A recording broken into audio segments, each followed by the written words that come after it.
Why not WordPress? WordPress got expensive. Holy shit. Man, I started using WordPress back in like 2007. It was all fairy dust and cotton candy back in 2007. Seriously, things were relatively inexpensive. Like WordPress was basically free, and you put it on a platform. Then you buy some plugins, buy some membership plugins or whatever else for like nothing, like $25 a piece forever, perpetual licenses or whatever. The original Everyman IT, I actually built all that using WordPress, and it cost me like $150 total. There you go. Holy crap! In the modern world, WordPress got expensive. When you start looking at, okay, so you need a service to make sure it gets backed up and all that kind of stuff, that's going to start costing you money. If you want a membership, right, so members and all that kind of stuff, that's going to start costing you a monthly fee nowadays, not a perpetual license. Oh, you want to do tickets or a calendar? Well, that's going to be some more monthly fees. Holy bat crap. You start adding it up, and WordPress is not expensive anymore. One, it's not open source anymore because all the services you need are now services, right? You're connecting to those. And it's truly not inexpensive. Like, I was taking a look at it, and in order to set up a WordPress site, kind of like I wanted, it was going to be $50+ a month. Again, especially you think about, so you need a VPS, you need a place to host it, so that's going to cost you money. You start looking at all these plugins and modules or whatever, they're going to cost you money. Services, they're going to cost you money. And somewhere along the lines, Wix at like $35 a month actually became a more inexpensive option. So going with Wix, just because it seems to do everything that I wanted to do. Again, if we go over, take a look at the Wix site, wherever the hell the Wix site is. This is kind of the Wix site. I'll talk about it in a second. We got a nice little home. We have events. So currently these fire off to go to Meetup, but we can get them to fire off to go local. We got a nice little events calendar here. I got the about, we got a forum, so we have forums, we want to have kind of little conversations on here. We have a members page. This is probably going to fail out for me. I don't want to log in. But one of the cool things is like you can do badges too. Like they got a whole badge system going on. So we can have like the known exist badge, right? So people that have been around for a while or whatever, we can give them different badges. So they got a nice little kind of system going, and more or less, once you set it up, once you get your DNS working, haha.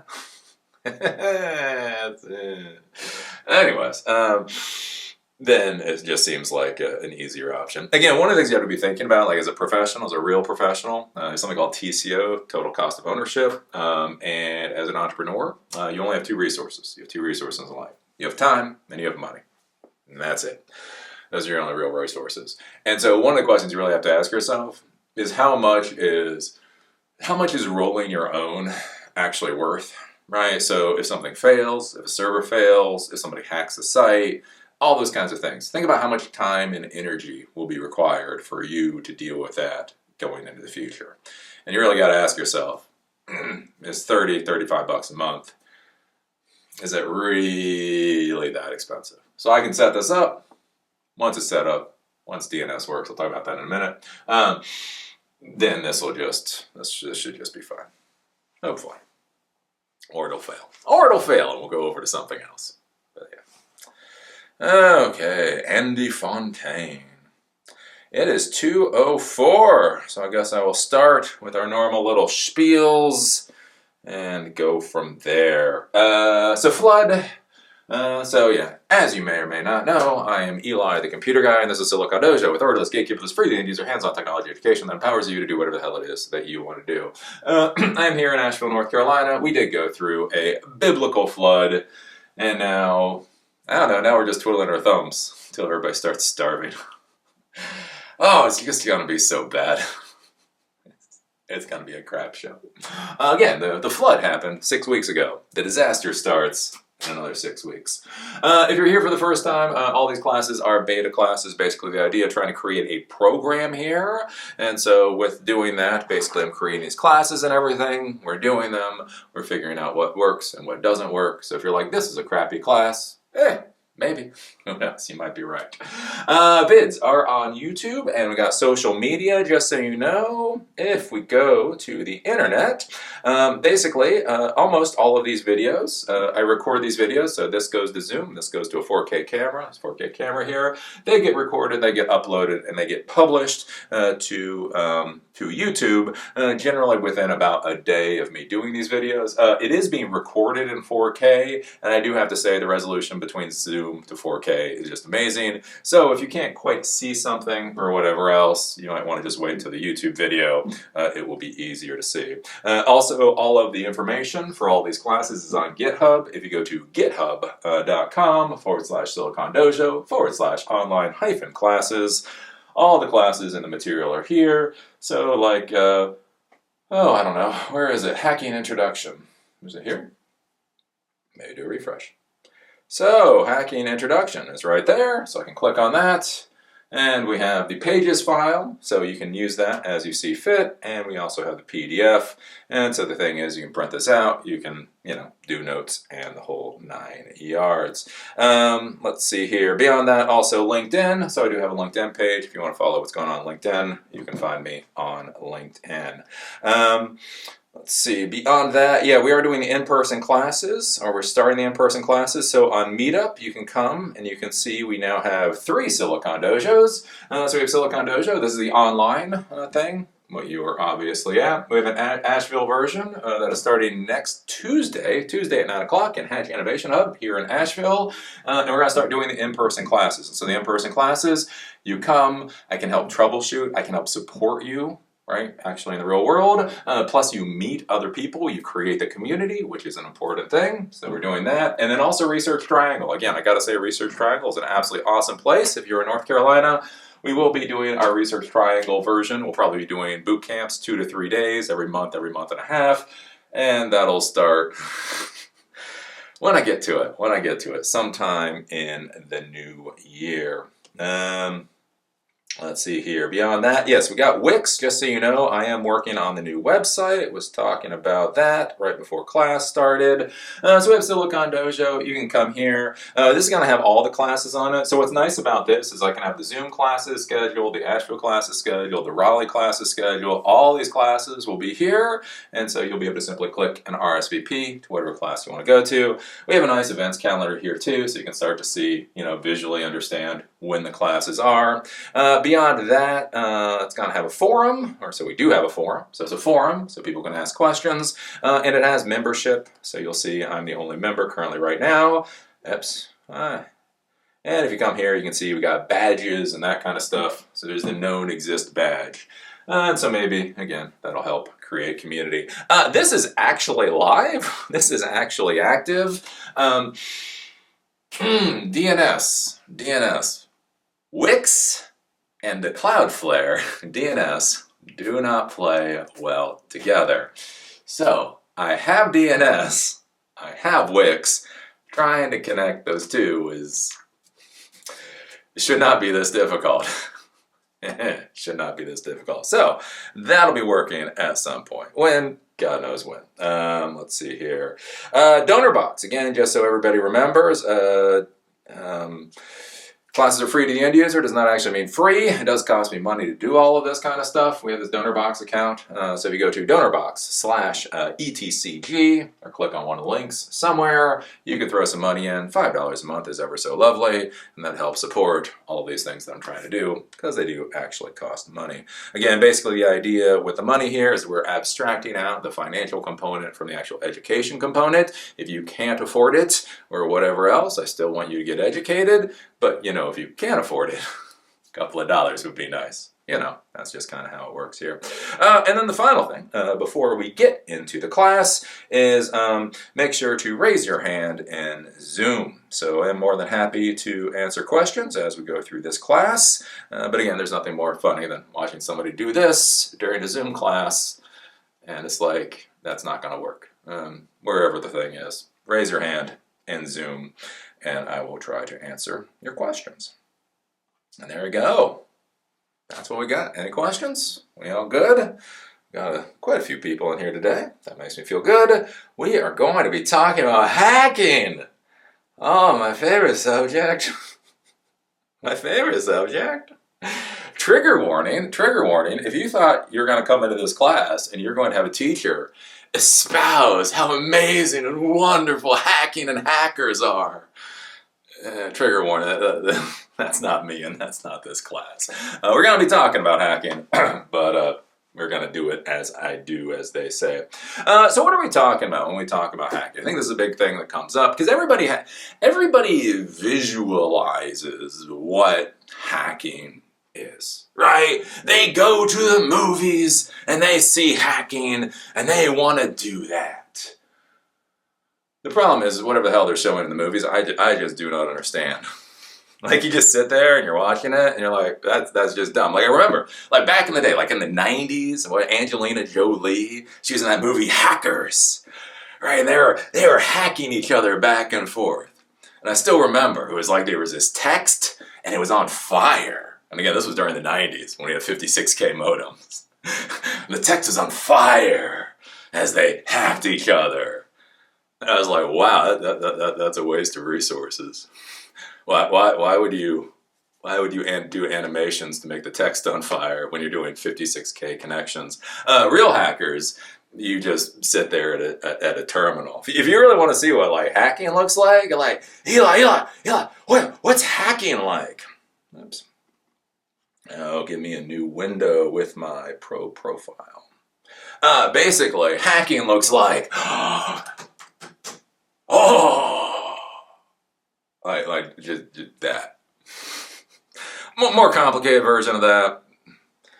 This is what hacking looks like. It's not exciting. Like what was it? There was that one movie, Swordfish, and like the expert hacker sat down, and then you had these screens. There was like these 3-dimensional images that were all pivoting around.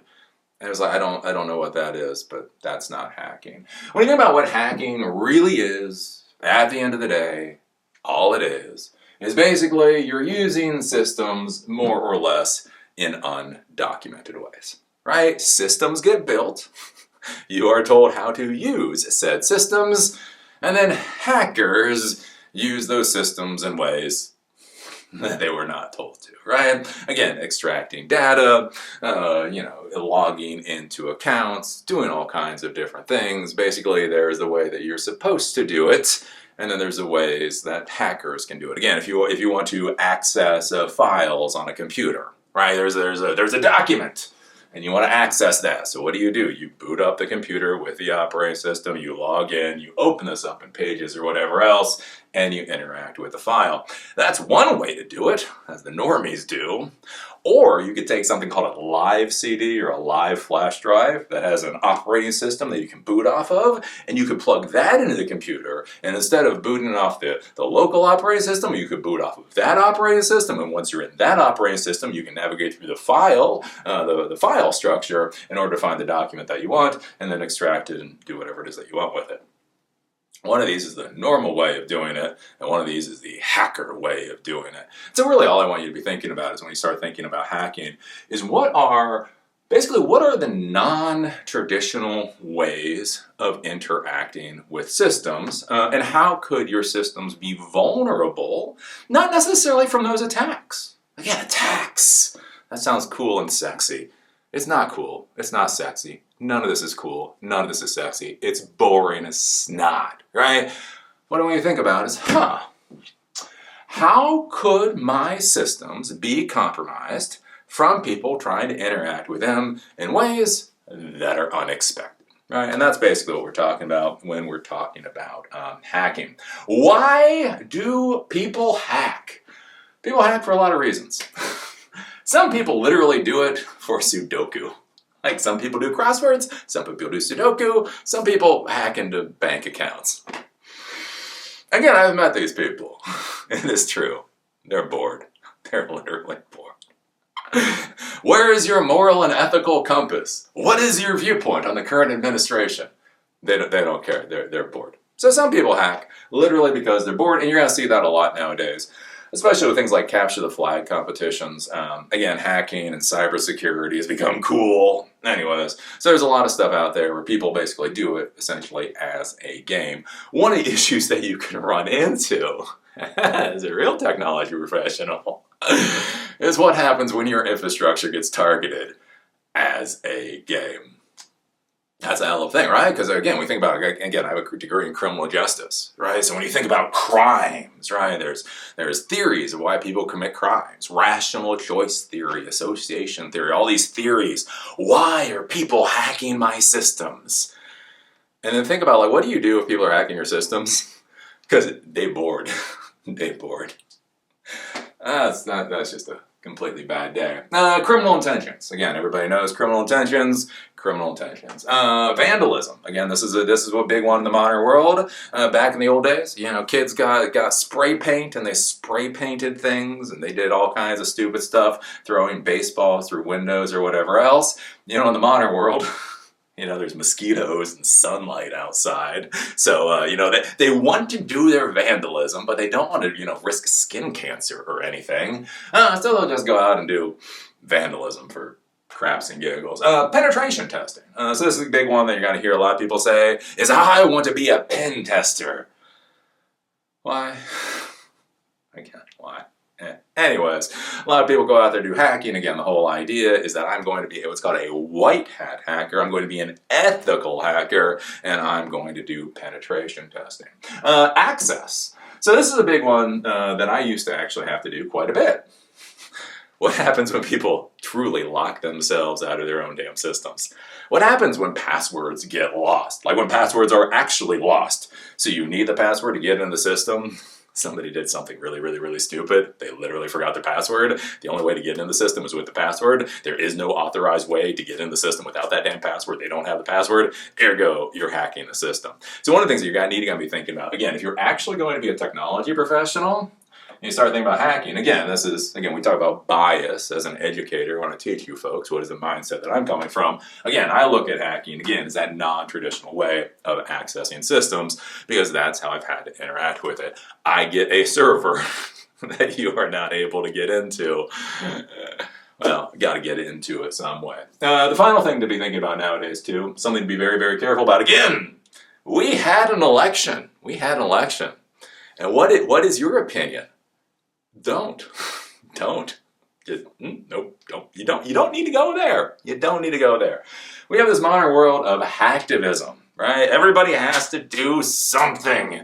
You can't sit there and not do anything, and you sure as hell can't waste your time going and giving inner city kids, adequate, early childhood education or anything like that. You have to prove something to the world, and so there's a lot of hacktivism out there. Basically what hacktivism is people that decide that they're going to do their activism through hacking. And so they go out and they take down systems, and they do denial of service attack, and they extract information out of systems, and the whole nine yards in order to support their cause. Here's the problem. What happens when 17-year-olds start attacking organizations and infrastructure because of causes? And where does that go? And it is something to be thinking about. Again, right now, like with the whole everything going on politically right now, everybody has a say, right? You're like, oh, I want to say who I support. Don't.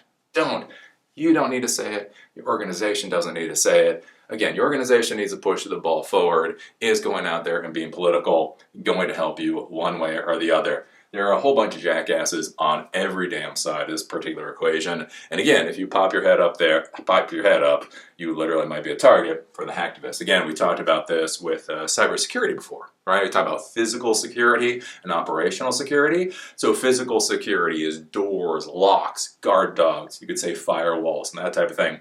Operational security is just that anybody knows that you exist to go after. Like, why make yourself a target? It would be a question that I would ask. We talk about hats. So this is one of the things, again, back in the old days, back 20 years ago, it used to be a bigger deal. The hats, the black hats, the white hats, and the gray hat hackers. This is LARPing.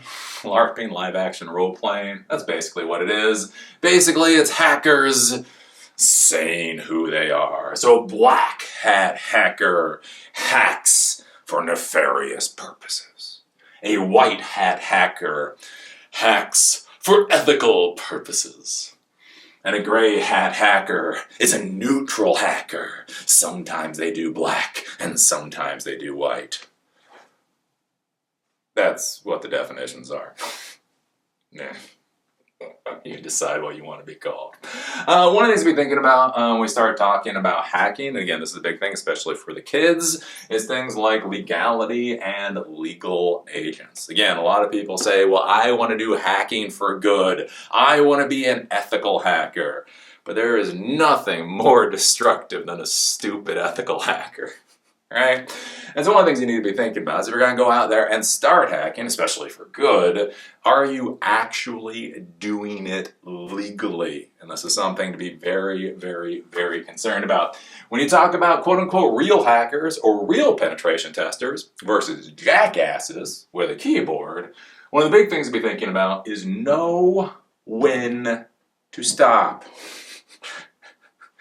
If you get anything out of this entire class today, I am begging you, you go home with this. Know when to stop, right? Because here's the deal. Again, I talked about that before with the whole idea with executive protection. If you beat the crap out of somebody that's too friendly with your principal, and then your principal gets sued, you did not actually protect your principal, right? So one of the things to be thinking about with this is think about an injection attack, right? So we're talking about injection attacks, either an operating system injection attack or a SQL injection attack, a database injection attack. Basically, the idea is, let's say there's a little address bar up here, and you put in some command, and basically the idea with an injection attack is you exit out of the original command in order to put in a new command, right? And basically you have your database table here, and the idea is that you're trying to do something with this database table. Maybe get data in, maybe push data out, whatever. Here's the deal. Here's the deal. What if you figure out that you can do the injection attack? You're pretty darn sure you can do an injection attack, and you're pretty darn sure you can actually inject something into this database, right? So the thing is, when you create a table, right? When you actually create this table, one of the things that you're supposed to do is set a data type, right? There's something called data types. And so the data type could be strings or chars, characters, text, depending on the database. It can be ints, which are whole numbers. It can be floats. It can be a whole bunch of different things, depending on the database type you're using. Blobs, whatever else. So anyways, let's say this right here is, I don't know, some kind of financial amount. Right, so it's doing transactions, right? There's a database, it's doing transactions. And so basically whenever this thing fires, it's supposed to put a float into this value. 10.11, 20.25, 6.56, the whole 9 yards, right? And again, you're adding up information, you're averaging information or whatever else. One of the interesting things, again, when you're dealing with a database, when you're dealing with these systems, and you're gonna do averages, or you're gonna pull information out. As I say, there's 20 ways to skin a cat. You got a cat? That cat gotta be skinned? There's a whole bunch of ways you can skin that cat, right? So you could skin that cat by actually doing a SQL statement that will go through and read all the numbers and do something. Or with Python, you could call and grab all the information from a different SQL statement and then do all the math that you need. Again, there's a lot of different ways of doing this. So here's the thing. You're this hacker. Right? You're cool. You're so cool. You're an ethical hacker.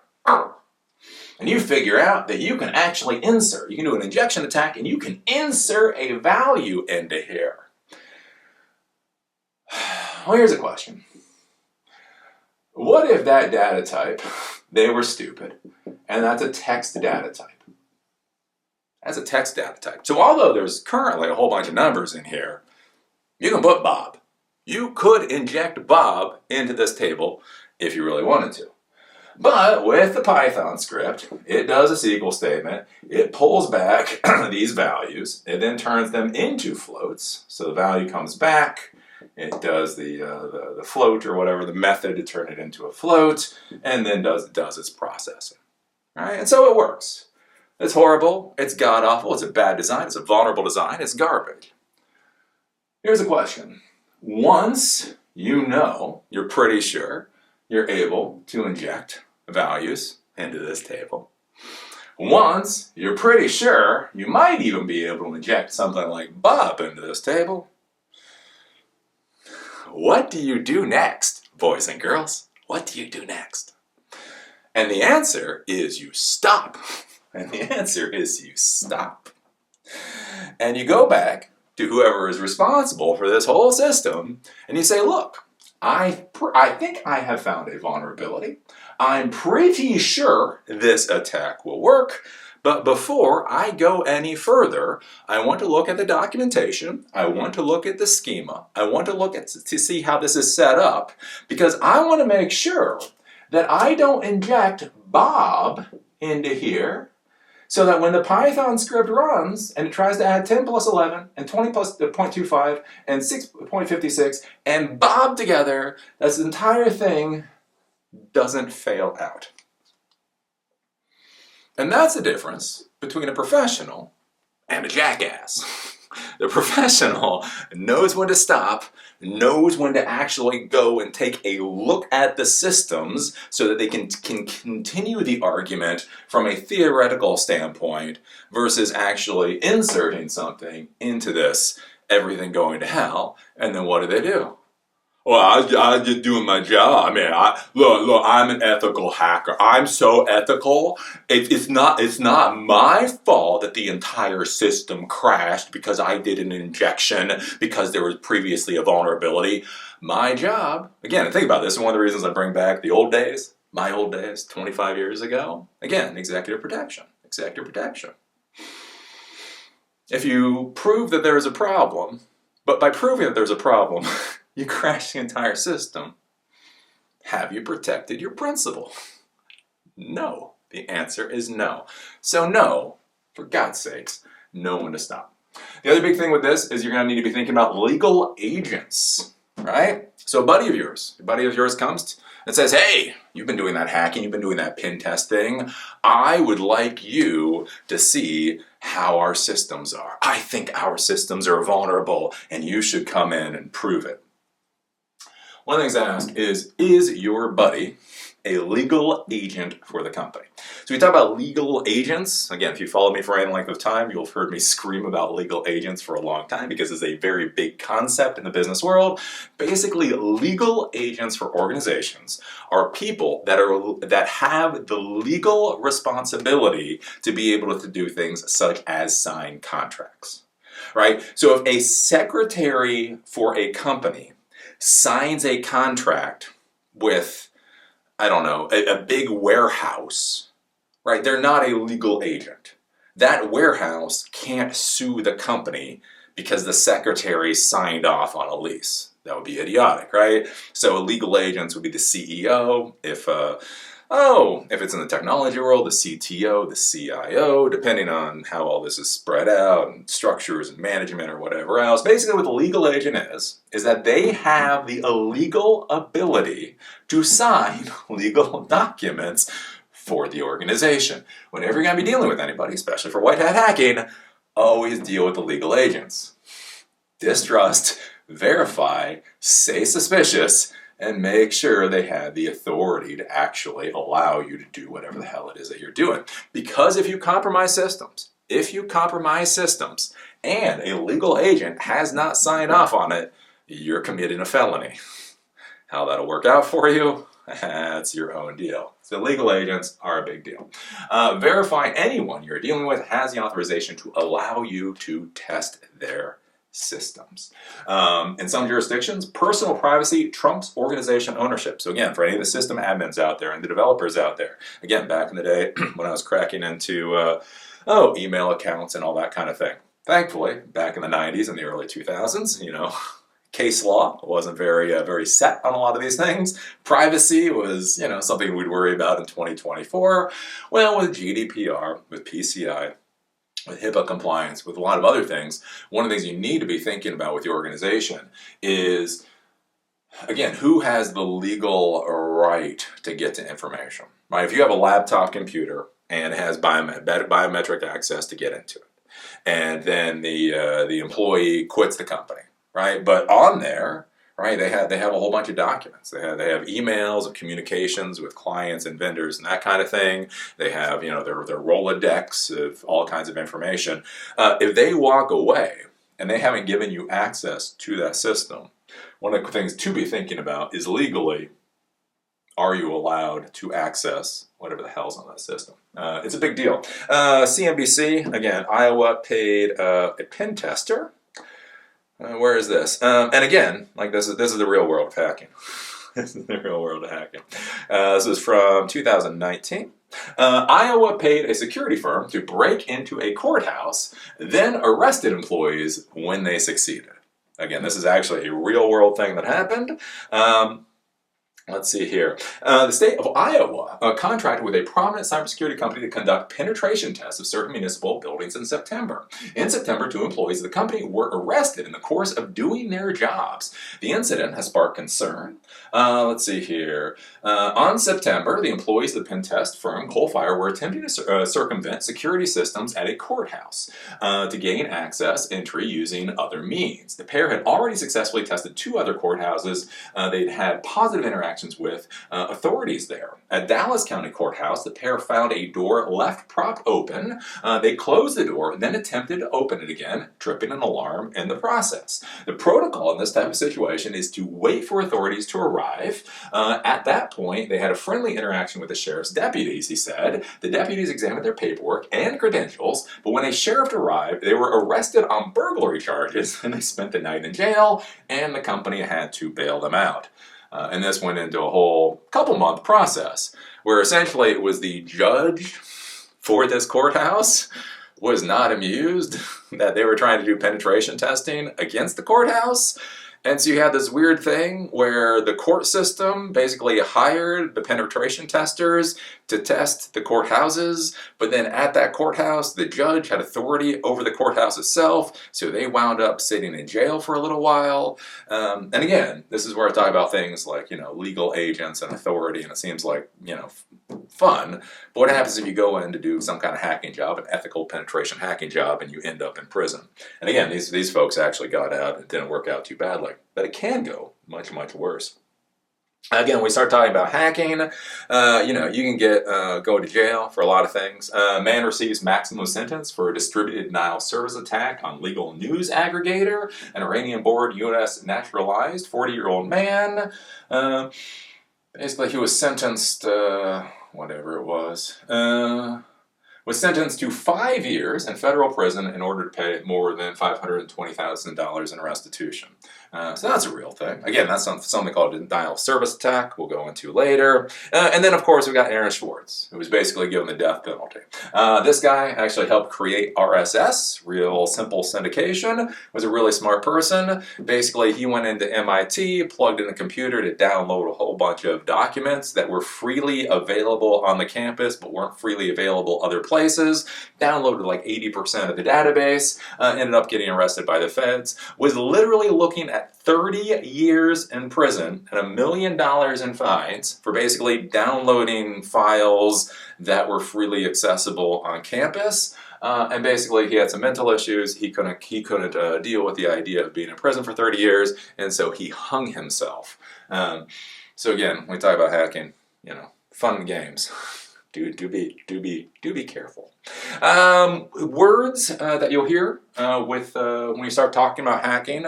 Basically, one of the sets of words that you'll hear is zero-day exploits. So basically, all zero-day exploits are basically exploits, basically vulnerabilities against systems that aren't known until a hack actually begins, right? So there are a lot of attacks against systems. One of the most hilarious things about cybersecurity in the modern world is most cybersecurity incidents shouldn't happen, right?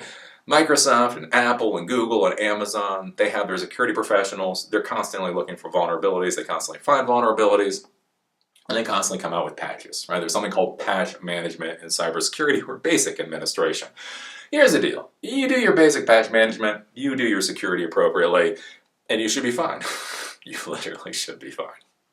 But, it's the modern world of technologies. And so that's the thing, is a lot of times when systems are attacked, they are attacked from known vulnerabilities. And you'll see this a lot where Microsoft will get blamed for something, and Microsoft will say, look, we created a patch for this 6 months ago. It's not our fault that they didn't deploy the damn thing yet. Right? We talk about zero-day exploits. Basically what these exploits are is people did not know there was a vulnerability until the attack was actually under progress.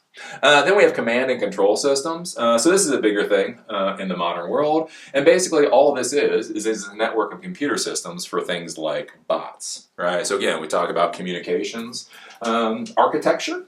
And so hackers have architecture too. Everybody has architecture. Anyway, something I like to talk about. And so one of the things you need to be thinking about, if you're worried about systems getting exploited, or if you're interested in exploiting systems, is how you're gonna build the architecture. Right? This is something to consider. Will you use IP addresses? Will you use domain names? How will things communicate with each other? Basically what command and control does, right?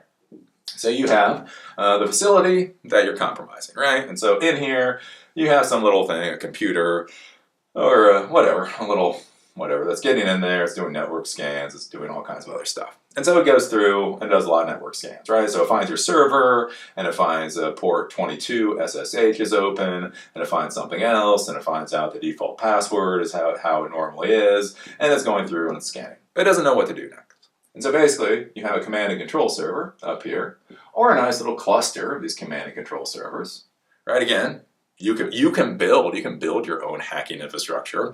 Why would you only have one server when you can have 20? You're a geek now. Have 20. So anyways, this thing is going to go through. It's going to grab whatever information that you care about as a hacker, and then what will happen is it will send it up to a server. It'll send it up to that command and control server. That will be input basically into a database, just like records, just like anything else. On this command and control server, then you're then going to have, it's either going to be scripted, or there will be administrators taking a look at what's going on, and they will decide what they want to have happen, right? So they're sitting there and they're looking at the world. Do we want to do ransomware attacks, or do we want to do denial of service attacks? Oh, what kind of attacks are we going to do, right? And so basically, the administrator might be sitting there, and they realize there's this company out there, Daddy Warbucks. Daddy Warbucks has just spun up a new company, and they want to take Daddy Warbucks down. And so basically, right, they have lots of bots basically infected in a whole bunch of systems in a whole bunch of different places, and they're all communicating with this command and control server. And so basically what can happen is all these bots periodically go up and they look for instructions. They say, hi, I'm this bot, what should I do? Hey boss, what should I do?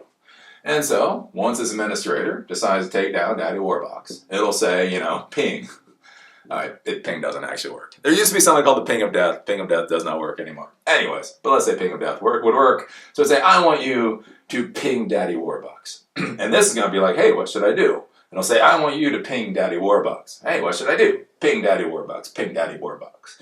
And the idea here is that you would then do something that used to be called a ping of death attack. But basically, you can do a distributed denial of service attack, and they are getting their commands from this command and control server. And so again, that's where we talk about things like layered networks for cybersecurity, and what kind of communication is allowed to occur from the devices on your network.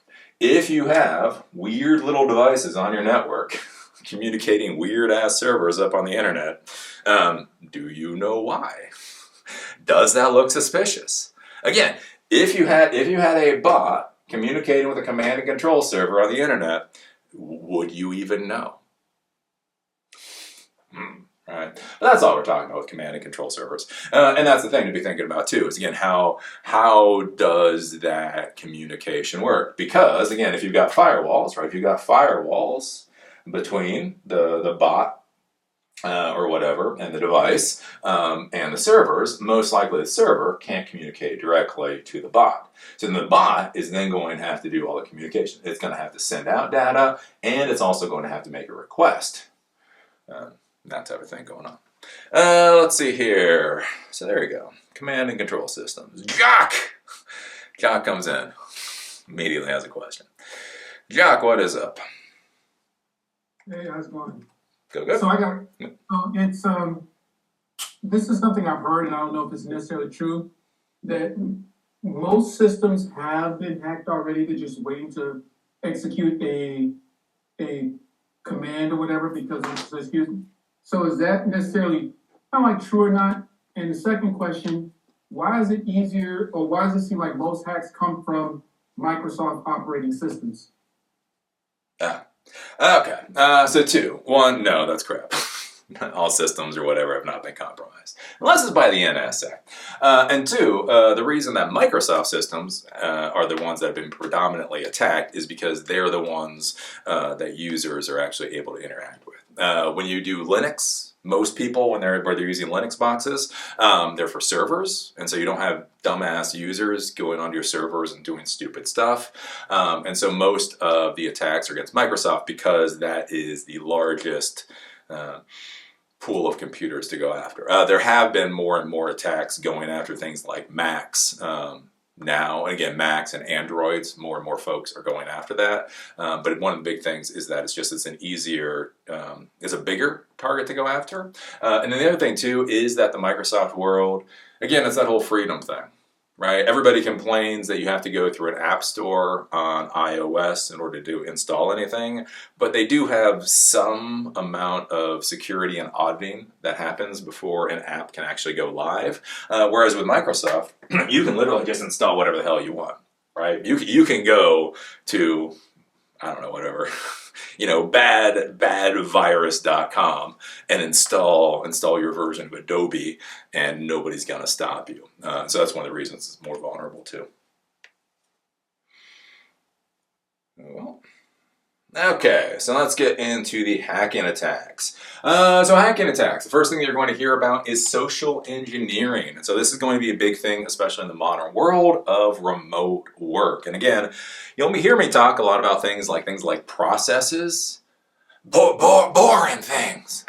Eli, I came here to be a computer geek. I didn't come here for documentation and processes and meetings. That's for the other dweebs.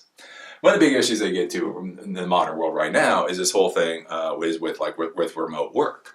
And so what happens if somebody gets locked out of an account? Again, you have a user, they're supposed to change their password, they fat finger something, they leave the cap locks on or leave it off, you do whatever the hell users are gonna do, and they end up locking themselves out of their corporate computer. So then the question becomes, what is the actual process for them to regain access to their computer? And this is one of the things a lot of folks don't think a lot about, again, even the businesses. And so, basically the idea with social engineering is I call up and say, hey, I got locked out of my system.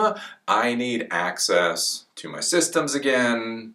Can you reset my password or whatever? Sure, no problem. And again, depending on the process that's created to reset the password, that may either go well or poorly for the company. This is a big thing with Twitter, right? So we'll talk about phishing attacks in a bit. But basically, there were phishing attacks, there were spear phishing attacks against Twitter a couple years ago.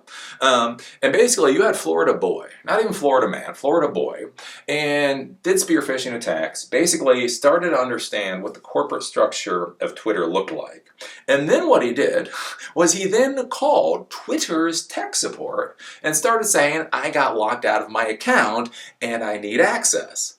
Sure, no problem. They would ask him a few questions. They gave back some very basic answers to those few questions, and the passwords were reset. They then gained access into Twitter's system at whatever administrative level those particular users were at, and 150 high-profile accounts were compromised, and they tried to sell Bitcoin or whatever else. That is basically what a social engineering attack looks like, is somebody comes in and basically they play a role.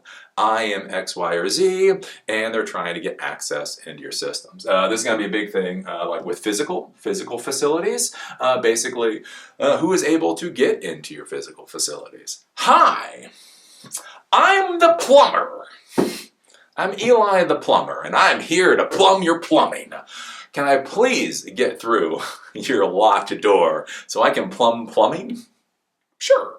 Right? Right? If you have a secretary, if you do not have security policies, if you do not have security processes and procedures in place, and the plumber comes in to do plumbing, and the secretary opens the door, now that plumber is in the facility, and God knows what is going to happen next. Again, they can put something like Raspberry Pi into the networks to start doing network scanning, that type of thing. They could put what's called bad USB devices in order to try to compromise systems. Or again, I talked about this before with the with the telephone card. So back in the day, again, I used to be a telephone system administrator too. We had these telephone systems, they're like $30,000+ a piece. Each card, so there are these weird gray boxes on the wall. Each card in there cost anywhere between $500 to about $5,000 for these things. They look like really big PCI cards. So anyways, one of the issues that was happening back when I did telephone administration is basically you'd have telephone repair people walk into a facility. They go up to the secretary and say, "We are here to fix your telephone problem." And the secretary would be like, "Oh, I didn't even know we had a telephone problem." "Yeah, well, you know, we're trying to do the best job we can, ma'am. So as soon as we found out there was a problem, we came here immediately. Where is your telephone closet?" So, "Oh, okay."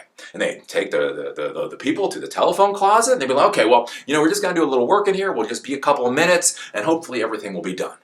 And so then they would go into the telephone closet, they'd open up these telephone cabinets, they would literally just start yanking out $5,000 cards, putting them into their bag, close it up, and then they walk out and they look at the secretary. "You know, we're going to need a part back from the warehouse, so we're just going to go out and we're going to make a call back to the warehouse. We're going to see how fast we can get that part out here." "Oh, thank you for being so diligent in your work, ma'am, no problem, ma'am."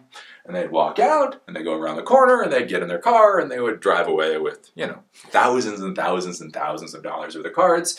And basically nobody knew there was a problem until the boss or whoever was like, "Why doesn't the telephone work?" And then the secretary's like, "Oh, well, because the telephone people are working on it." And the boss is like, the telephone people shouldn't be working on it because... And then everything goes to hell. So that's basically what social engineering is. And this is something that you need to be thinking about if you're running an organization of just how easy is it to get past security. Will a smile get somebody past your security? If the answer is yes, that's bad security. I can tell you from experience, that's about all you need for a lot of places. Things like hard drive access. This is an interesting thing to be thinking about in the hacking world. We used to do this a lot. And again, this is going to be a big issue right now, especially with so many used computers basically going to be recycled, right? We're in the modern world. Everybody is being eco, right? Eli, we're in this world and we don't want these good computers just going to the dump. That would be horrible. We're going to be all eco warriors and we're going to recycle these computers. How can Eli the computer guy possibly be snarky about that? Well, think about it. You have all these corporate computers. Some of the computers are secretaries. Some of the computers are from executives. Some of the computers are from the technology people and the developers and the whole 9 yards. Even if the password doesn't exist, you can still gain access to the data on those drives unless it's been encrypted. So there is either a hardware level encryption or software, generally operating system level encryption. So it's called encryption at rest. Right? Encryption is when the data is actually encrypted at rest. Many times, data isn't encrypted at rest because, you know, technology professionals actually kind of suck. And so you can go and you can buy pallets of computers or find pallets of computers. Basically use what's called a live operating system. So it used to be live CDs, live disks. Now it's usually live thumb drives. You can literally plug a live thumb drive into a computer, even something like an Intel Mac, basically boot off of that thumb drive and gain access to the file system using that operating system. You're basically side-loading an operating system, you're able to get in the file system, and then you're able to try to grab whatever information it is that you want to grab. Again, this can be very interesting to be thinking about. You know, start thinking about at scale, because I got a lot of people in the United States, you're sitting there like, somebody gets access to 10 of our computers. It's probably a problem. It's not that big a problem. Somebody gets access to 20 computers. Oh, that's bad. But again, one of the things to be thinking about is a lot of times with kind of like this, there is recycling. The recycling that's done. We don't really do recycling. We just throw it on brown people. We recycle by taking our crap and dumping it on brown people. It's kind of how it works. It's just how it is. I mean, India. Oh, you want to do some research? Go take a look at electronic recycling in India. It's horrifying. So anyways, the thing is, like a lot of times, like these computers will be put into entire shipping containers. You'll have a shipping container of thousands of computers at a shop. And again, when you start thinking about things like nation-state actors, or you think about, organized crime, getting your hands on shipping containers full of computers and going through and trying to extract whatever data you might be able to extract might be a shockingly valuable way of doing things. So hard drive access, just a great way to do stuff. You'll also hear things like network scanners. So this is one of those things a lot of people are scared about. I'll talk about this from a security standpoint. You'll hear noobs. They'll turn off ICMP. ICMP is Internet Communication Message Protocol that allows you to do ping, right? Ping, CNN.com, ping server, right? Basically, you're able to ping it, and you're able to see if there is a response, right? That's what ICMP does as part of the TCP/IP4 protocol stack. And so basically what network scanners do is they scan the network, generally doing something called a ping sweep. So they'll sweep the local area network to find what computers are actually up. And then what they can do is something called port scanning. And so with port scanning, what they do is once they find one of the target computers, they then scan the ports to find what TCP ports are open. Again, port 22, port 80, whatever else, to try to determine what that computer actually does, and if there's any vulnerabilities. And so that's one of the things with you can do is with the network scanners, they'll scan, they'll look for vulnerabilities, and again, if you have a nice little command and control system going on, they'll like, these are the vulnerabilities that we think we see, who do you think we should attack? And then depending on whatever else, they can then try to attack. Again, there might even be data dictionaries up here. It might even do something like, hey, I see there are D-Link devices on this particular network. Can I please have the instructions for what to do with D-Link devices? And it just downloads whatever it's supposed to do for D-Link devices, or whatever particular type of device it is, and then tries to attack the system. So network scanners are a big thing. This is why, from a security standpoint, you want to do things like make sure your ports are not active. So you have a patch panel. So when you go into your networking closet, right, you're going to have your server. If you have servers in there, you're going to have your switches, and you're going to have a patch panel. Here's the thing, your switch is going to be like a 48 port switch. And your patch panel is going to have like 200 ports. Right, so every office has a run to 2 or 3, 4 runs to the office of all these different cables that you can connect. Here's the thing, you normally have one computer in an office. So depending on what wall somebody puts a computer on, they use one port.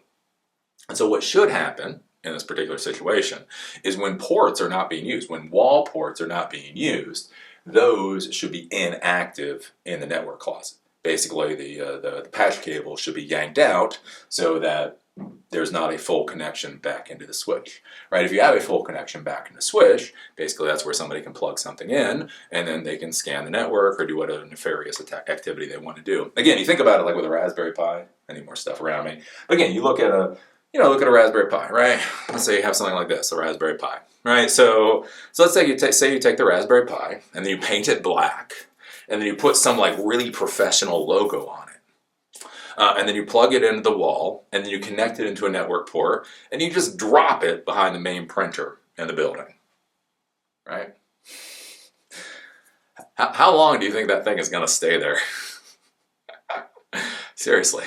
Again, if they have no security auditing process, if the IT department is as harebrained as most of them actually are, if you create a very professional looking computer type networking device and you just dump it into some kind of obscure area, I can tell you, right, the desktop support technician or whatever is going to come, he's going to look down at that box, be like, I wonder what that box is.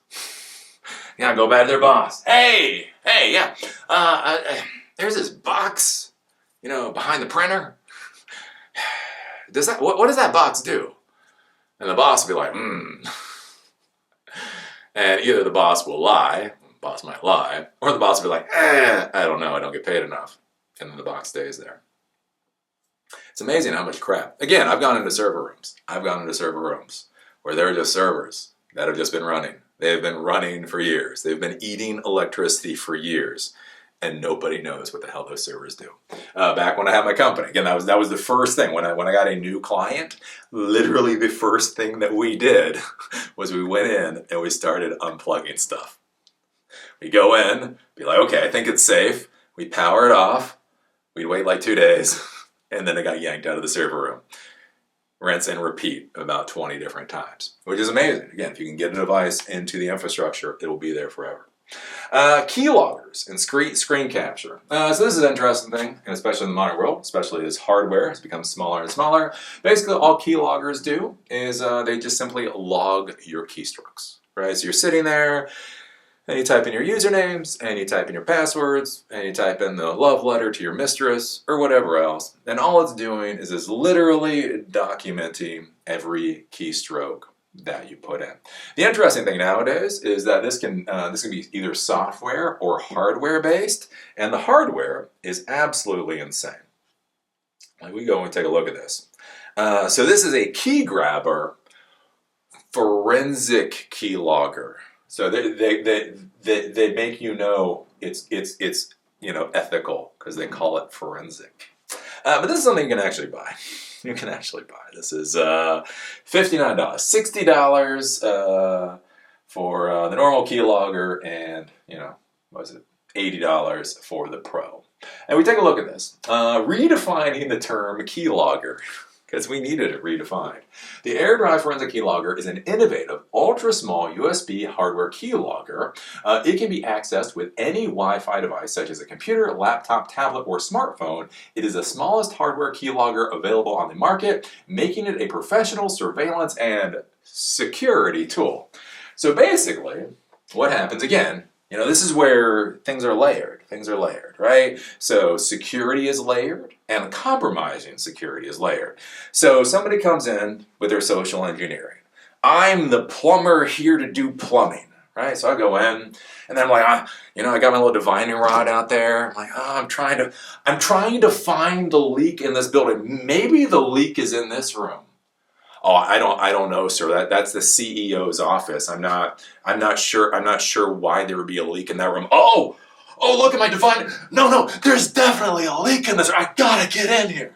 Oh, okay. And they unlock the CEO's, office. And so, I'll try to find out where the leak is. And the secretary goes away. Think about it. Look at that little thing. Look at that little thing. Right? Especially they got a desktop computer, or maybe they got a little mouse that connects to their laptop. They just connect that little thing right into the computer. And the interesting part about this is this can now be accessed with Wi-Fi or some kind of external system. This doesn't even necessarily have to go through their infrastructure for you to access the information. This could actually go through your infrastructure that you've created within their facility to access their information. AirDrive Forensic Keylogger Pro is an enhanced version of the AirDrive Forensic Keylogger with an additional connectivity options. It works as both a Wi-Fi hotspot, God damn it, as a Wi-Fi device, enabling features such as email reports, timestamping, and data stream. Let's see, records keystrokes from any USB keyboard, smallest hardware, less than half an inch long, 16 megs of internal memory, 100% stealthy, undetectable by security software. And again, it would be undetectable by security software because the software is running on the system. This is external to the system.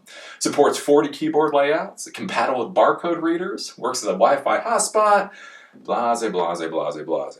And so basically this is the modern world of what a keylogger can actually do. And again, this is the kind of thing that you need to be thinking about. And this is why things like auditing are so important. Again,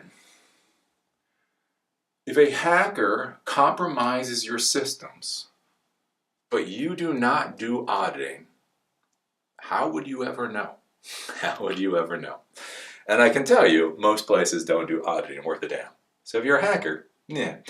You also have screen capture. So this has been, this is one of the things that's more popular nowadays, is if there's something on the screen, again, there might be things on the screen that the keylogger isn't going to get. And so basically you can have software, this would be software based, it'll actually just essentially capture screenshots of the entire screen and then send that information off somewhere else. Again, what's interesting, especially you deal with something like a Windows computer, right? If you nefariously install stuff on the Windows computer, such as OCR, optical character recognition, basically computer vision, you could literally have their own computer basically determine what is on that screenshot and then send you basic text about what that screenshot is like.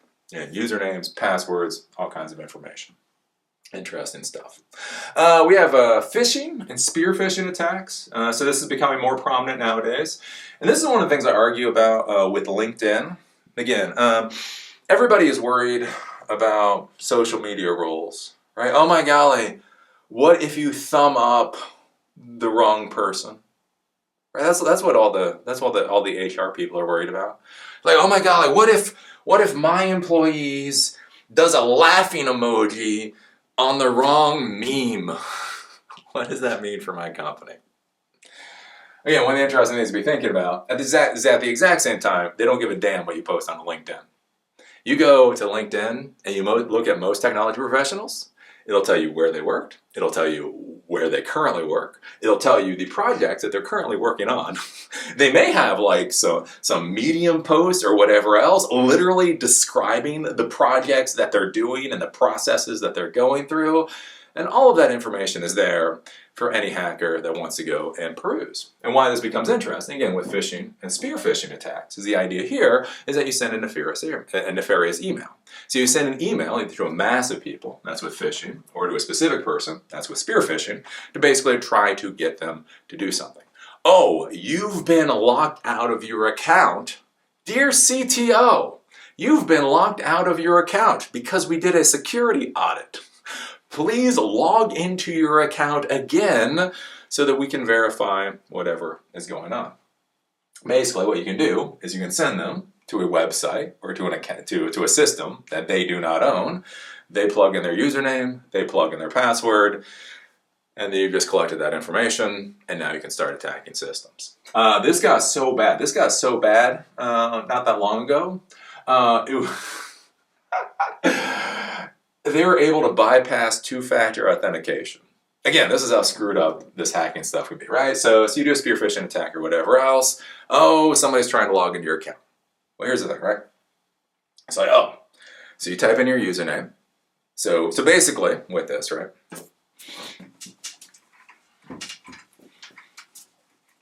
Like this. Oh, so you're the right? You got the hacker, or you got the target. This is the target that you're going after. And so the email gets sent. So the email gets sent, it says, oh, you're locked out of your account. And in this basically is a link to a nefarious website, www.bad.com,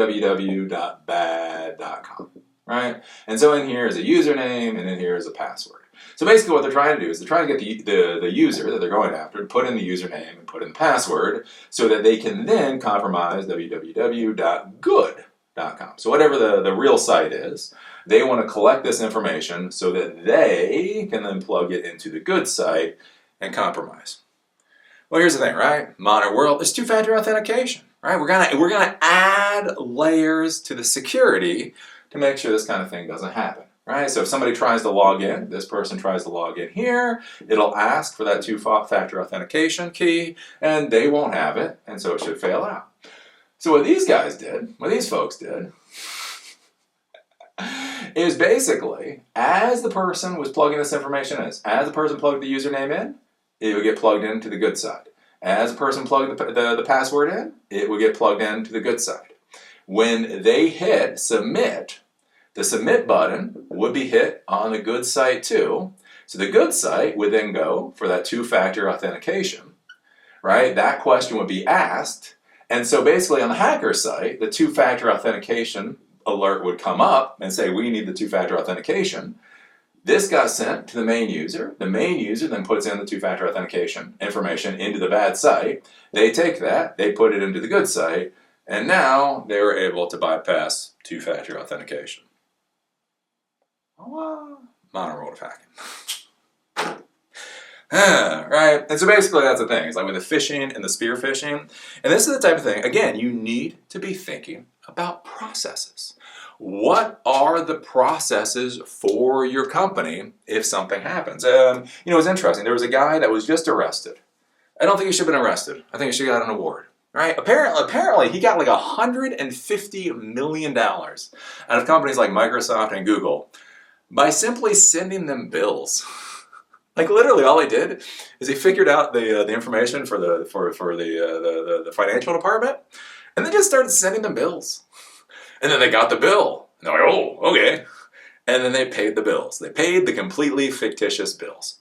And one of the things you have to think about with this is, again, what are the systems that are in place so that if your financial department gets a bill, they can verify that that bill should even exist? What are the processes that are in place that if the CETO gets pinged that their account has been compromised during an audit, who can they call? Who can they talk to? What are the systems to make sure that they don't have this kind of crap happen? Again, something like Twitter, the Twitter attacks can't happen. And again, when you think about compromising email, now this is a PHP script, so again, I like PHP. But this is actually, so in PHP itself, if you learn PHP, one of the functions in PHP is something called mail, so you can actually send email directly from PHP. And one of the things you'll notice here is the from and reply to, that's just ASCII. That's just text. I can put whatever from, I can put whatever reply to here. I can put, God of the universe at imcool.com. This does not actually connect back to anything. It is simply text that many people assume connects back to something. So anyways, something to ponder. Jock, what's up? So for the two-factor authentication attack, most systems now, they use a phone to verify two-factor authentication.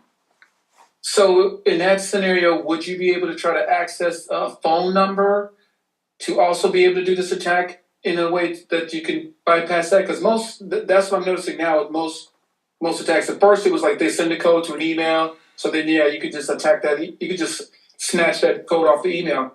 But now, See, you're not snatching. See, basically what's happening, right? The real account is sending the two-factor authentication to the user. The user, again, whether that comes in from email, SMS, whatever else, the user gets that key and then plugs it into the bad site. The bad site then just immediately plugs it into the good site, and then they're in. Also, the vulnerability is the user, not exactly the system itself. Yep. Bingo. Got it. Yep.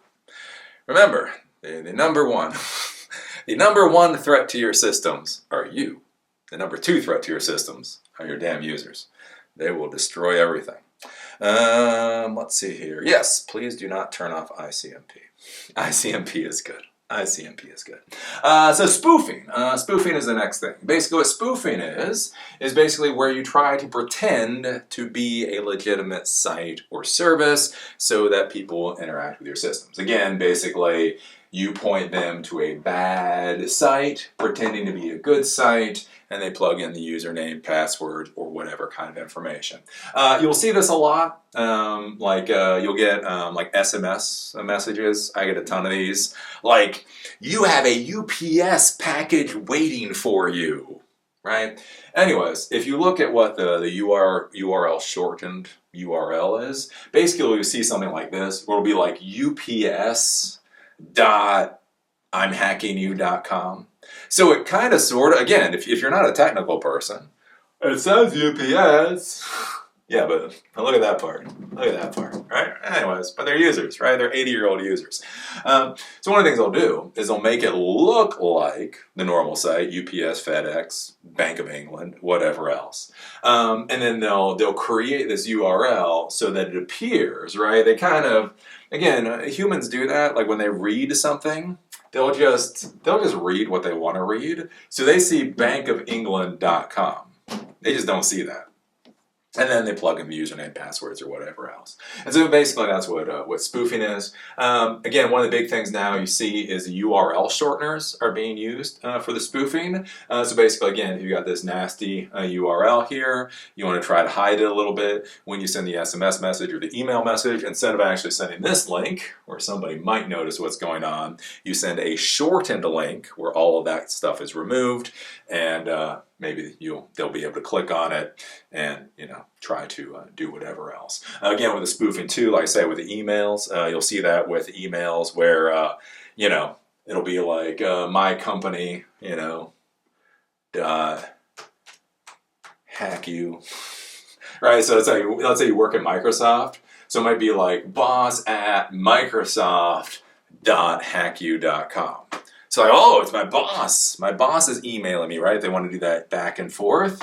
I need to contact them back, and so you reply to them, and basically what they're doing is they're spoofing that email address so that you think that you're emailing the right person. There's also for telephones now. Again, that's a big problem with caller ID. Again, this is one of the weird things in the modern world. And again, if you're a hacker, what you do have to realize is that Gen X is getting older, and the boomers are dying. There's got to be a reckoning with this hacking crap. Because like so much of the hacking that is currently possible is only possible because the boomers do not take it seriously, and they're not breaking down doors and pulling bullets into people. Right? Again, if somebody breaks into a house, everybody's like, oh my God, crime is through the roof. If some kid drains a PayPal account for a small business, people are like, well, what do you expect? It's the internet. Again, as generations that have been using the internet basically their entire adult lives have more and more power, things are going to get more serious. And again, like this is the weird thing, like Recordia Pro, this is real. The easiest way to record calls, any phone, where is it? Caller ID spoofing. Disguise your caller ID, displaying whatever number you choose. Keep your phone number anonymous for privacy or fun. Like, look at this. Look at these jackasses. Look at these jackasses that should go to jail for a decade. Are you having fun? Is it going to be fun when you go to jail for a decade for this service? Anyways, I just like to... most topics in technology I'm very just relaxed and sanguine about. I don't care. Use Linux, use Mac, use Windows. I really don't give a damn. This whole hacking, I just hate this whole thing. Because it's so stupid. Again, they're literally $29 limited time offer. And with that, you can start spoofing the caller ID so that you can compromise, little grannies. Look at how happy she is that a granny's going to get screwed over today. But hey, she made her $29. Yay! And again, this is you can do a Google search. Spoof, telephone numbers. There are so many services that are available. Cristiano, yep. Hi, can you hear me? Yep.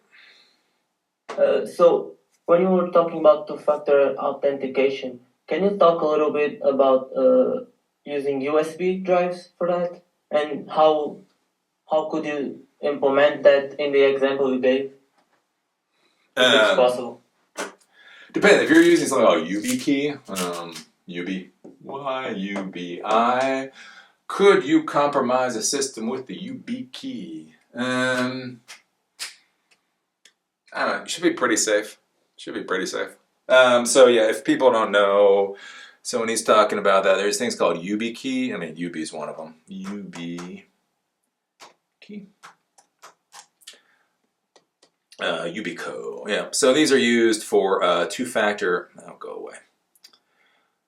These are used for two-factor authentication, and basically the idea is that when you log into a system, it will check the YubiKey. So this is actually plugged into your USB port, and so this acts as the second part of that two-factor authentication. Could this be compromised? Everything can always be compromised. These are pretty safe. The issue, though, is, again, in the real world, is like this guy cost $55. And again, that's all, like, it is interesting. Like when you start talking about businesses, you start talking about total cost of ownership, you talk infrastructure, you start talking to scale. Again, what is security actually worth to a particular company? And what you're going to find out many times, it is not worth $55 per user. You can run into issues that way. So yeah, YubiKey, again, if you're doing cybersecurity, definitely take a look at YubiKeys. Haven't heard any downside. I'm sure it's a tech world. I'm sure there's downsides to YubiKeys. I don't know what they might be, but they seem to be a pretty good solution. So yeah, basically, when you log in, it checks this, there's some cryptographic hash or some God knows what's going on, and that acts as your two-factor authentication. And again, that's the type of thing to be thinking about, but that's not what most people are using. Sadly enough. Let's see here. Phishing, spear phishing, spoofing. We then have poisoning attacks. So this gets interesting, especially with caching. All right, so I talk about this a lot with architecture. I love caching, right? And basically caching is when you make a request to an outside resource, generally with us, it's an API call. And then when we get the response back, we actually store it locally so that when the next user makes the exact same request, it gets pulled locally or gets pulled from our internal network versus going all the way out to that external resource. The issue that you can run into is if somebody poisons that cache, and basically what we talk about with poisoning the cache, they're able to get into that caching system and put in some nefarious configurations. Then all of a sudden, every user that hits that caching system is now running into getting those nefarious configurations. So DNS poisoning is a big one. Oh, that's why I had that up. Let's see here. Clear. So we look at this, sudo nano etc host. There.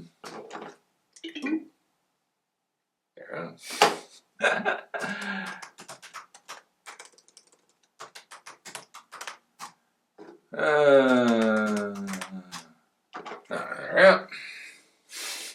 My super secret, stealthy way of trying to keep things secure. Anyways, so this is a host file. If you don't know about host files are great. We'll deal with them in a different class. Anyways, basically, what this is when you do DNS resolution.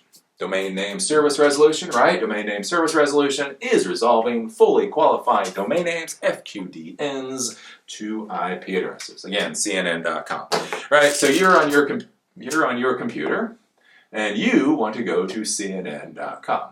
But remember, CNN.com does not mean a damn thing to your computer. What your computer wants is the IP address of CNN.com. So normally when you think about DNS resolution, you think about going all the way out to a DNS server out on the internet, such as a Cloudflare or Google, and getting the IP address back. It's not actually how it works. The first thing your computer does is it goes to something called the hosts file. In the host file, it will see if there's a record for CNN.com with a particular IP address. If it's not in the host file, it will go to the local DNS server, and it will look for CNN.com and an IP address. If that's not there, it will then go and look for the external. So like with this, again, this is kind of sort of giving you an idea of what screwing around with caching can be. Right, we have 1.7.0.0.1, so this is a loopback address, and I have this for tacobell.com and www.tacobell.com. So if I try to go to tacobell.com, I'm going to go to 1.7.0.0.1. I am not going to go to the actual IP address for tacobell.com. And so if somebody's able to compromise your host file or able to poison some other cache in this system, all of a sudden, your users, instead of going right to the IP address that they're supposed to be going to, they go to the nefarious IP address, and then things get weird. Again, they can try to collect information or that type of thing. So again, if you can get in there, Bank of America. This used to be bigger with spyware, again, especially the host file. This was a disaster back with XP Service Pack 1. They would go in, and basically you can modify the host file simply by somebody going to a website. You go to a website, your host file got modified, right? And then all of a sudden, you go to CNN.com or you go to TacoBell.com, and all of a sudden you're being bounced all the hell over the internet. So anyways, this is basically the idea with cache poisoning and why you have to be careful about it. Again, one of the things I like is proxy caching. So I talk about Squid every once in a while, Squid proxy server. Great proxy server. Anyways, when you talk about that, one of the issues you can run into is, so basically what happens with a squid proxy server. So you have the squid proxy server, and then you have your users. And so this used to be great when I had my little IT company, because we were installing updates just all day, every day, right? We just had so many computers in, downloading service packs. Right? These service packs were pretty big. I mean, these service packs are like 500 megs. Right? So back in the day, downloading 500 megs for every single computer kind of sucked. So what's kind of cool is if you had one computer and it went out to Microsoft and it downloaded, Service Pack 4 or whatever it was, it would download it and then it would get installed on this computer. The next computer that we request Service Pack 4, it would find in the Squid proxy server that Service Pack 4 was already there, and it would pull it locally. The next computer would pull it locally, the next computer would pull it locally, the whole 9 yards. So instead of going all the way out to the actual repository, you were pulling it locally. Now, if you're a hacker, and you're smart, and you know how to do it, you can theoretically poison this cache. If you understand how the caching infrastructure works, and you're able to get in there, theoretically, instead of them pulling down Service Pack 4, you could have them pulling back down Service Pack 4 Plus. And the plus being what the hell virus or malware, whatever garbage that you decide to add to that service pack, and now that is directly getting installed onto every system. And so that is the basic idea when we're talking about poisoning. Let's see here. You have ransomware. So ransomware is one of the big things going on right now. And basically what ransomware is essentially encrypting data so that you can't get access to it.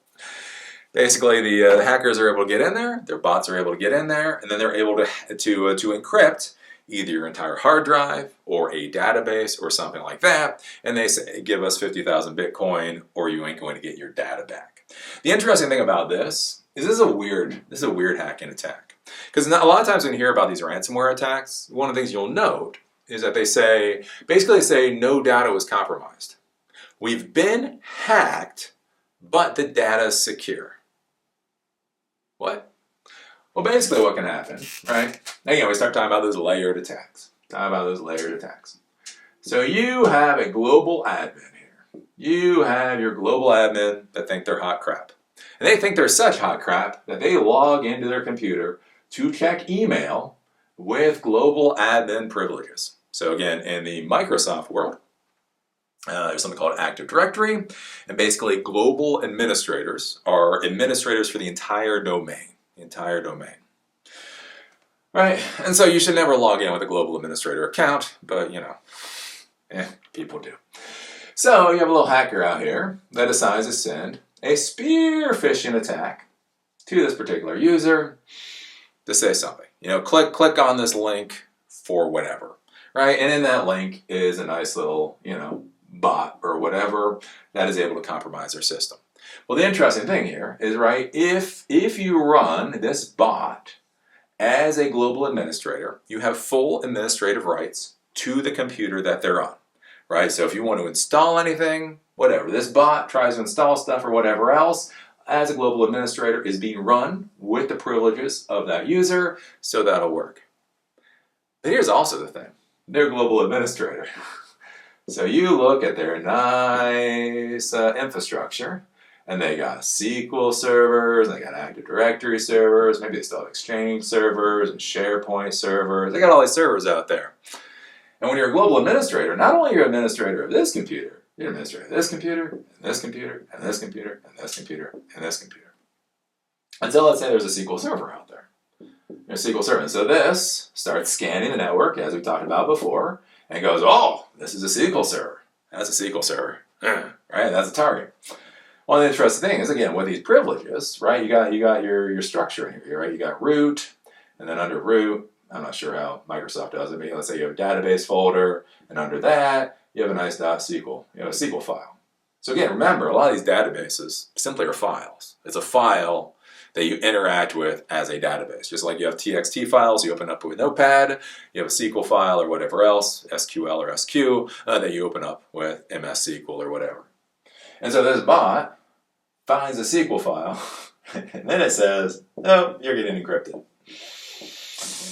And now all of a sudden, right, you have a SQL server that theoretically functions. The server itself functions. The data inside that SQL file is actually still secure, right? The hacker was not able to compromise it, but that file is simply now locked down, and the hacker says, give us 50,000 Bitcoin, or you're never going to get your data back. And that's basically what a lot of these ransomware attacks look like. And again, as I will say time and time again for the young kids out there, these people should go to jail. Do you see this? This person should go to jail for gross negligence. But for some reason, that still has not happened. And so this kind of crap continues. And that's basically what we're taking a look at. We take a look at ransomware attacks. We then have man-in-the-middle attacks. My things, my little markers are dying. Anyways, we got man-in-the-middle attacks. And so basically all man-in-the-middle attack is if you're able to get in the middle of a communication stream and start trying to read what's going on. Again, like a proxy server, right? So basically you have the user here, and they're communicating with a server. So they do this communication, right? And so again, not too long ago, especially 10 years ago, SSL was not as big a deal as it is now. So all of this traffic was generally unencrypted. Right, so you go to CNN.com, you go to wherever else, and that data is unencrypted. So if you can put a little box in between the user and the server, you can read all of that information and dump it into some kind of data store to use with later. Again, sometimes you can actually see usernames and passwords. They don't use SSL properly or whatever else, and all of that kind of information can actually be grabbed. And so that's basically all we're talking about, like with a man-in-the-middle attack. So imagine like a proxy server. Right? I was just talking about squid proxy servers. Right? So, if you install something onto your network, and you're the administrator, and you have legal authority, that's being an administrator. If you're a hacker, right, you can use that same squid proxy server. You can still use a squid proxy server to try to put that in the network and try to get users to start going through your proxy server instead of going through whatever path that they're normally supposed to go through. So you might change like something like the default gateway. So networking is weird, especially with Microsoft. So something called DHCP server, Dynamic Host Control Protocol. And so what this does is it dynamically assigns IP addresses. It dynamically assigns IP addresses to users along with default gateway settings and DNS settings. So sometimes you can put a nefarious DHCP server onto a network, and then that can start offering basically these configurations to the users. So now they're using compromised DNS servers for resolution, and they're going out through a default gateway that might be something that the hacker put into their systems. So now they're reading all of that type of information. And that's basically all there is to something like a man-in-the-middle attack. And again, one of the interesting things, we think about the modern world. Again, people talk about war, right? Eli, we're at war, right? And a lot of people say that. We're at war. We're at war. The funny thing is, since we're at war, everybody agrees, right? The only person to not think we're at war right now is Eli. And I'm dumb. So it's interesting, right? So we're at war. We're at war with China. We're at war with Russia. We're at war with the North Pole. We're at war with everybody. And so the interesting thing to think about is, okay, we're at war. And so during a war, when intelligence is one of the most valuable things any adversary can gain access to, we have something called LinkedIn. And on LinkedIn, you have people such as CTOs, such as CEOs, who put a whole bunch of information about themselves onto LinkedIn. Again, beyond who they work for, what their credentials are, all that kind of other information, they also put like where they are. I'm in Asheville, North Carolina. I'm in X, Y, or Z. And so, okay, you take their name and you take their information, and then you basically do a basic Google search to find out they live at 111, Main Street. And again, if we're dealing with nation-state actors, again, we're at war, right? Like, if I look at large infrastructure, right? If I'm looking at IBM, how am I going to compromise IBM? I don't know. How am I going to compromise the NSA? How am I going to compromise these large organizations, right? They have auditing, they have cybersecurity, they have security layers, right? They have all that kind of stuff. Christ, how am I going to compromise that? Well, you know what might be a lot easier? It might be a lot easier to compromise this jackass's house.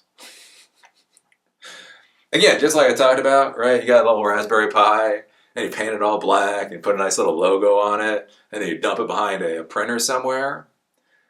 What if you did the exact same thing, and then you just Gorilla Glued the damn thing to the side of somebody's house?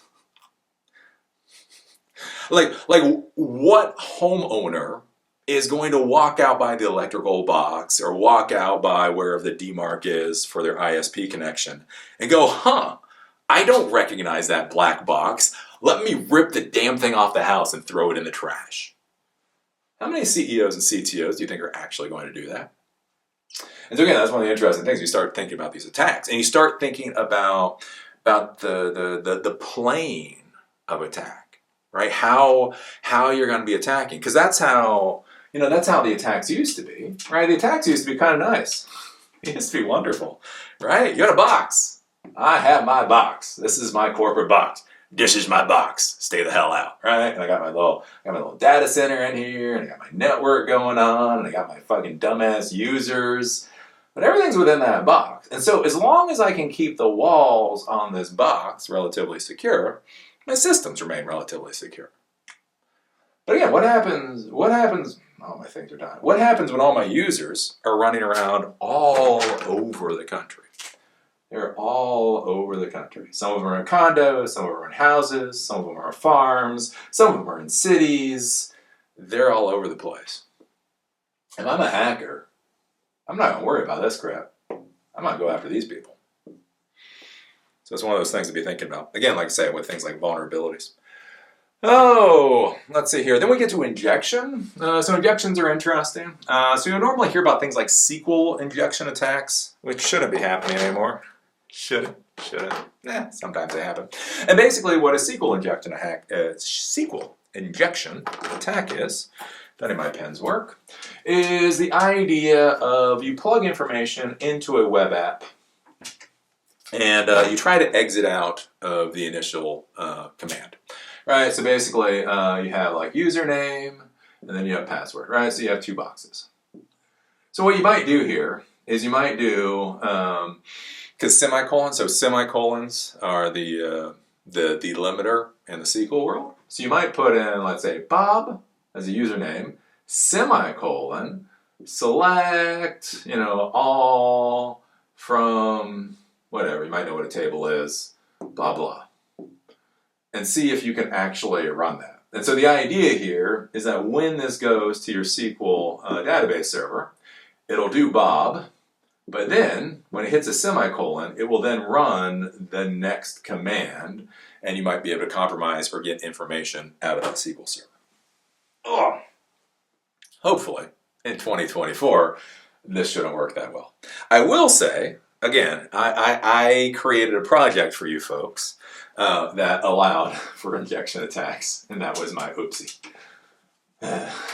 Again, instructors trying to teach people how to do stuff, and they overlook things. One of the interesting things, is, especially with Linux commands, I missed this, semicolons are actually delimiters in Linux commands, right? So, we were doing some projects before, we were using the OS, right? So import OS module, and then we were doing os.system,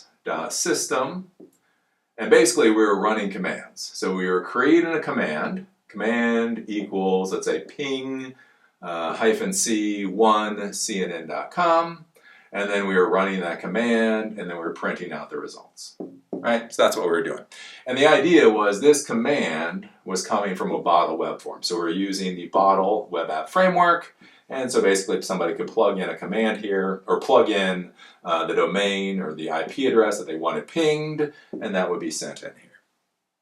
Well, here's the interesting thing. If you do semicolon, that acts as a delimiter, and then you can run whatever command you want against the operating system at whatever privilege this particular user, this particular script is running under. So to show you how I did something dumb, how I taught you something that might be kind of stupid, right? Control X. Clear. Clear. All right, so we can go to my main root directory, and we can do date modified. All right, so I come here to my date modified, and you can see how downloads and desktop and all that kind of stuff. Right.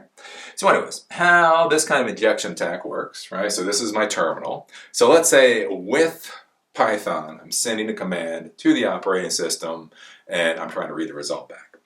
So what you can do is you can do ping c1cnn.com, right? So that's what I want. So I want to ping cnn.com once, get these results back, and then parse those results. Well, here's the interesting thing. You do the exact same command, you do semicolon, and then you do touch, you've been hacked.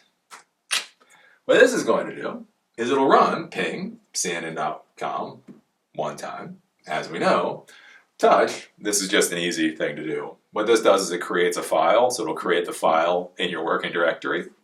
And so this is just kind of showing you how this works. So I do this, and look at that, right? It pings, I don't get any response back. That seems fine. Again, if you come up here, you now see you've been hacked, right? So that's the basic idea of how an injection attack works. And again, this is where we talk about things like permissions and security and privileges. When you're running a script, what is that script allowed to do? And that's what we talk about with the layers, right? We talk about security and we talk about layers. So one, you should not create a script that allows people to frickin' inject crap into your system, to be clear, right? So anyways, one of your layers, right, should be that your script doesn't allow that kind of thing to happen. But the next layer is that whatever user account, right, the user account that you're using shouldn't have permission to do very much at all on the system, right? So the user account should have the ability to ping or to do very specific things on the system, but it shouldn't have access to being able to restart services or to install services, right? At no point should this user account be able to run, apt install malware, right? So even if somebody is able to compromise, is able to inject something, if the user account doesn't have the permission to do it, it's still not going to actually work. Anyways, that's the basic idea of the injection attacks. Let's see here. We have denial of service and distributed denial of service. These get a bit wonky in the modern world, and the scale of these things has gotten insane. So back in the day, you used to do something called the ping of death, right? And so basically what the ping of death was, is you were able to ping servers, and you were able to crash servers with a ping command. Back in the day, ping. How dare you not give me my refund? I will ping you to death. Yeah. Anyways, so basically the idea is you send so many pings that the server crashes. Again, we are not in the 1990s anymore. Ping of death does not work. Basically what the denial of service and distributed denial of service attacks are, though, is what you're trying to do is you're trying to use up all the resources that a server provides to legitimate users. You're basically trying to use all of them up so that there's no longer access to the systems. So telephone systems in the modern world are probably the easiest way to do distributed denial of service attacks, right? So if you ever deal with a telephone system, a real telephone system, if there's actually still a telephone, what's called a PBX, sitting in an organization somewhere, basically the PBX has something called trunk lines. And so what this is the trunk line is an actual telephone line. So this is 111-222-333. And this is 111-222-3334. 111-222-3335, 111-222-3336. Right? So these are actual different telephone numbers, different telephone lines that you're purchasing from Verizon, from whoever your telco is. Basically what happens is when somebody calls in, right, so these are all connected into your PBX.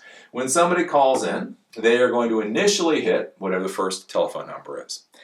If that number is busy, there's something called a hunt group. What the hunt group is if this line is busy, basically automatically roll over to the next line.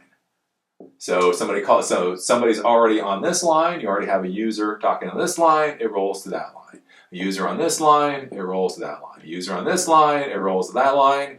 User on this line, and then you get beep, beep, beep, beep, beep, beep, beep, because there is no additional service into this PBX.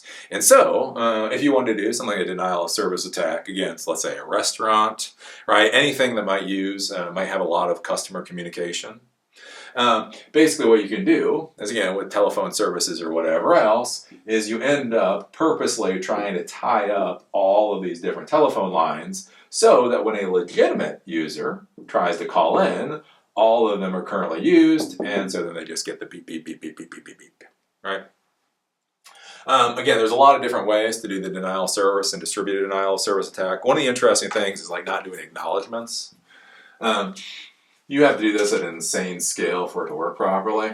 And again, that's where you hear about these new bot attacks that are just mind-boggling scale.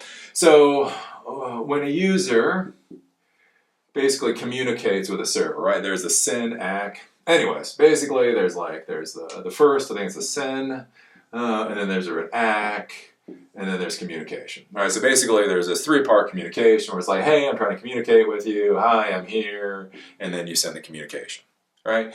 And so basically when this process is happening on the server, that takes up a tiny bit of resources. I mean, not a lot, right? Who cares? Right, and so basically the SYN, hi, the ACK, I'm here, and then this is waiting. This is waiting for this communication. Again, so if one person does this and it fails out, who the hell cares? It does not require enough resources that it matters.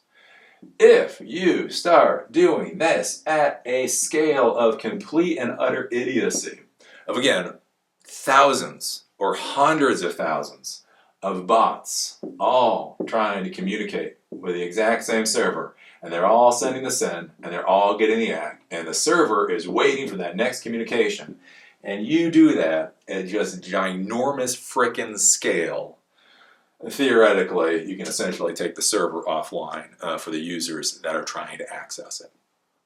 So that's something to be thinking about. Other things to be thinking about, again, if you're dealing with small organizations, and they use like DigitalOcean.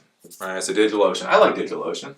No snark against DigitalOcean, but you got to know what you're paying for when you get DigitalOcean, right? So when you get DigitalOcean and you rent a VPS, a virtual private server, right? You're getting a droplet. It's called a droplet, and there are $4 a month droplets. Do not buy the $4 a month droplet. I don't care what you're doing. Don't buy it. It's crap. It's crap. Spend $6 a month. $6 a month is a good droplet. It's an adequate droplet. Anyways, when you get a $6 a month droplet, you get like one CPU core, you get like 1 gig of RAM, I don't know, you get like 10 gigs of storage, and you get some other stuff, right? So anyways, let's say you put your WordPress site up there. So you create your WordPress site for your super cool dog dating app, and you don't figure you're going to get that many users. I mean, how many users out there actually care about their dog's dating, right? And so you get the $6 a month, $6 a month droplet, and it's fine for the users you have. Well, one of the interesting things is if somebody decides to be a real douche about it, and you start getting bots, and you start getting automated systems, they could then start requesting so many resources that your poor little $6 a month VPS server just cannot keep up. Like what happens when these little bots are just hammering the hell out of your VPS server just as fast as they can hammer the hell out of your poor pathetic little VPS server? And why this becomes important, again, we go back to why do people hack? Why do people hack, right? There's the people that are bored. I don't know. I don't think this is that enjoyable. The board people probably aren't going to do it, right? The ones that have nefarious intent, criminal intent, there's probably not a lot of money in dropping somebody's $6 droplet, right? That's probably not going to work. Who would do this, though? Who would do it? If you have a WordPress site on a $6 droplet, that is a perfect target for a hacktivist. You said something that one side of the spectrum don't like. Again, just to be clear, I think they're all jackasses, so just so we're clear on this one, all jackasses. Anyways, one side or the other of the spectrum does not like what you said on the WordPress site. They target not that much of a bot army against your site, and it drops your little $6 site. And then you have to think about it. Do you start using Cloudflare? Do you know enough to use Cloudflare? Again, this is one of the interesting things, again, in the modern world. Again, we talk about First Amendment. What you're able to do, right? If people are screaming over you, right? We have a right, we theoretically have freedom of speech. But if I try to talk, and at the exact same time I try to talk, people are screaming so loud that nobody can hear me, I have the freedom to speak, but doesn't mean anybody's going to hear me. Right? Again, on the internet world, if you spin up your little WordPress site, you say something that somebody doesn't like, again, how easy is it to start dropping this and making it not so much fun to have your little WordPress site? And so again, these are the kinds of things to be thinking about with the whole denial of service attack. And again, why I would say, if you have an organization, just don't. just stay out of it. Stay out of it. Let's see, cross-site scripting is kind of interesting. Cross-site scripting should not be that much of a big deal anymore. This used to be a bigger issue with something called iframes. So back with HTML4, there was something called iframes. And iframes are actually kind of cool. I guess they're still iframes in a way. Because they allow you to embed another website into your website. Well, one of the curious things with cross-site scripting is, let's say people have forums. So they have forums, and then you have your little user, Bob, and then a lot of times you'd have like a signature, so you'd have like a little signature box. And what you're supposed to say is like, I am Bob, and I want to meet people. That's what you're supposed to say. Again, what the hackers would do is they would do iframe, src equals badsite.com,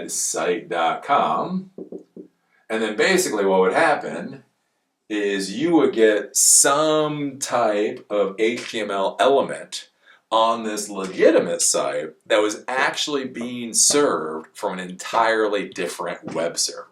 So you saw this with ads. Again, God bless back in the day. People would create their own little accounts on forums, and then they would embed their own banner ads onto the forum, essentially. Or you can have like little login forms, you can have JavaScript things fire off, the whole 9 yards. And so basically all cross-site scripting is the idea of you're trying to get your information from your server onto this legitimate site. This is where we're going to run into a lot of issues when we do JavaScript classes. And again, one of the reasons I've got to work a little bit on my JavaScript to teach you classes is cross-site scripting is such a big issue that web browsers, modern web browsers, try to prevent as much of this horse crap as possible. So even when you're legitimately trying to do cross-site scripting, like, no, seriously, I own both servers. They're good. You can get into some weird stuff with this. So if you're dealing with JavaScript, again, we've done 2 JavaScript classes up until this point. If you're dealing with JavaScript and then you run into weird problems and you see like cross-site scripting error, this is basically what is occurring. Is what it's saying is, look, this is trying to pull information from an entirely different web server, and so the browser itself is going to fail it out. And again, we talk about that with layered security. So the forum should have done something to prevent this. The forum didn't, and so now your web browser is doing the security component. Let's see, we got honeypots. So these are the big ones nowadays, especially for things like credit cards or whatever. I mean, you know, if you want pictures of kittens, kitten pictures, you know, there's still a trade in that for some reason. God knows why. Anyways, basically what a honeypot is for hackers, or for the NSA, you know, really, whoever has nefarious purposes.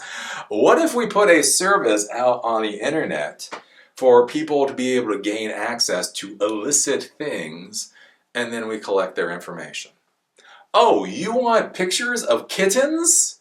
Great. Just plug in your credit card number with your CVC on the back, and for $1, we'll give you all the kitten pictures you want. And then they get on there and they get actual cat pictures. And then the hackers have the credit card information and all of that kind of stuff. Now, again, another big thing is things like pirated movies. You actually see this. You see this, and people are stupid enough to go for it, right? Where it's, $1 or $5, some pretty small amount, right? If you pay us with your credit card this amount of money, you gain access to all the movies that have ever been created.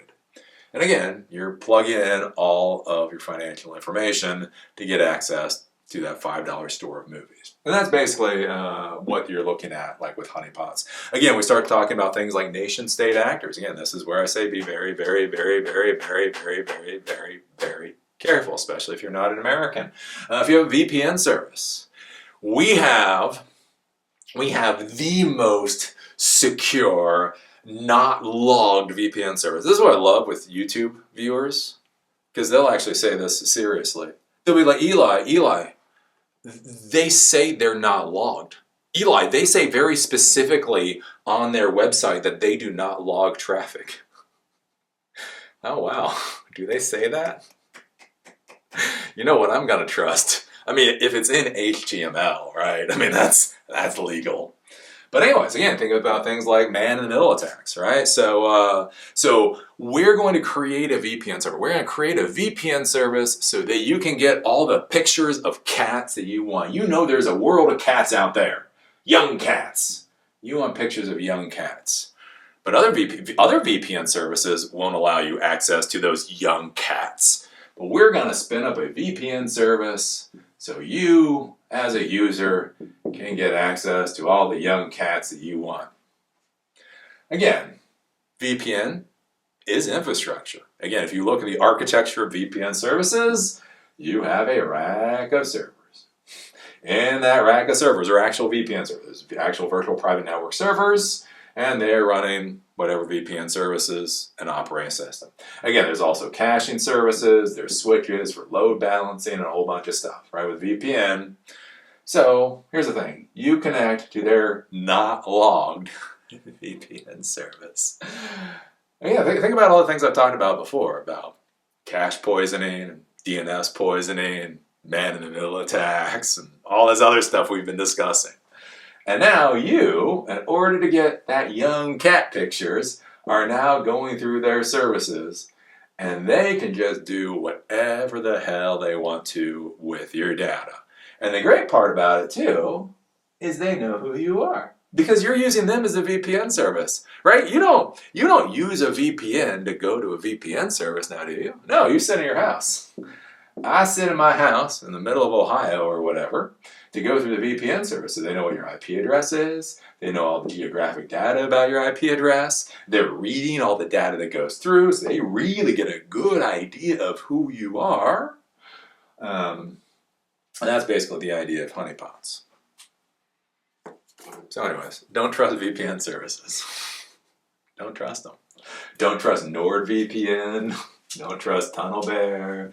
Don't trust anybody. Don't trust the best VPN services or the worst VPN services. I talked about this before. Like if I was the NSA, NSA spent $8 billion, like 15 years ago. They spent $8 billion just on the data center. There's a data center out, I think it's in Nevada or Utah. They spent $8 billion just on the data center. That's not including all the money it takes to fill up that data center. If I was running the NSA, I would create the worst VPN service on the internet and the best VPN service on the internet. I would create a free VPN service on the internet and a cheap VPN service on the internet and a VPN service that isn't too cheap but isn't too expensive. And then I'd create like a platinum level VPN service. And I'd run it all through my NSA data center. And I'd collect all that damn information. Just me. Kevin, what's up? A quick question. So I use a VPN and kind of happen to use Nord, as you say. Yep. And I always was skeptical of these things. What do you recommend in place of VPN? That's what you got. Don't trust anybody. Yeah, no, I mean that's the thing is like if you're on the internet in the modern world, don't look at cat pictures. I mean that's really what it is. And the rest of it, it's like it's an amount of trust. If you're gonna go through like NordVPN, again, if you're going through your bank account information, that kind of thing, you should be fine. But where I get worried about, and again, that's where also you got to think about my viewer base. Is a lot of my viewers are outside the United States. A lot of my viewers are outside the U.S. And so one of the weird things we get into in the United States or in the world is people start talking about the Constitution. And there's nothing more amusing than Sri Lankans talking about the American Constitution because it's like it just has nothing to do with you, right? And so one of the concerns that you have, like if you're in the U.S., even if the NSA is collecting this information about you, it's that whole thing. If you're not doing something wrong, you should be fine, which is a bunch of crap, but it's also kind of true at the same time. Where it starts to get more concerning is the idea of if you're in some place like Sri Lanka, or if you're in Thailand. Thailand had what the fuck's it called? You can't say bad things about their king. If you say anything about their royalty, you can literally go to jail for 30 years. And so one of the issues there isn't so much the bank account. It's like you are going through the VPN server. You say something bad about the king, right? The issue then becomes, again, what information is that VPN server collecting? Where geographically is the data for this VPN server stored? It can, the government of Thailand, essentially do a warrant for the data on this VPN server to unmask who put this negative words about the king online so that they can go to jail for 30 years. And so that's the bigger thing. Again, outside the United States, again, that's where a lot of this comes into more. Again, dear NordVPN, don't sue me.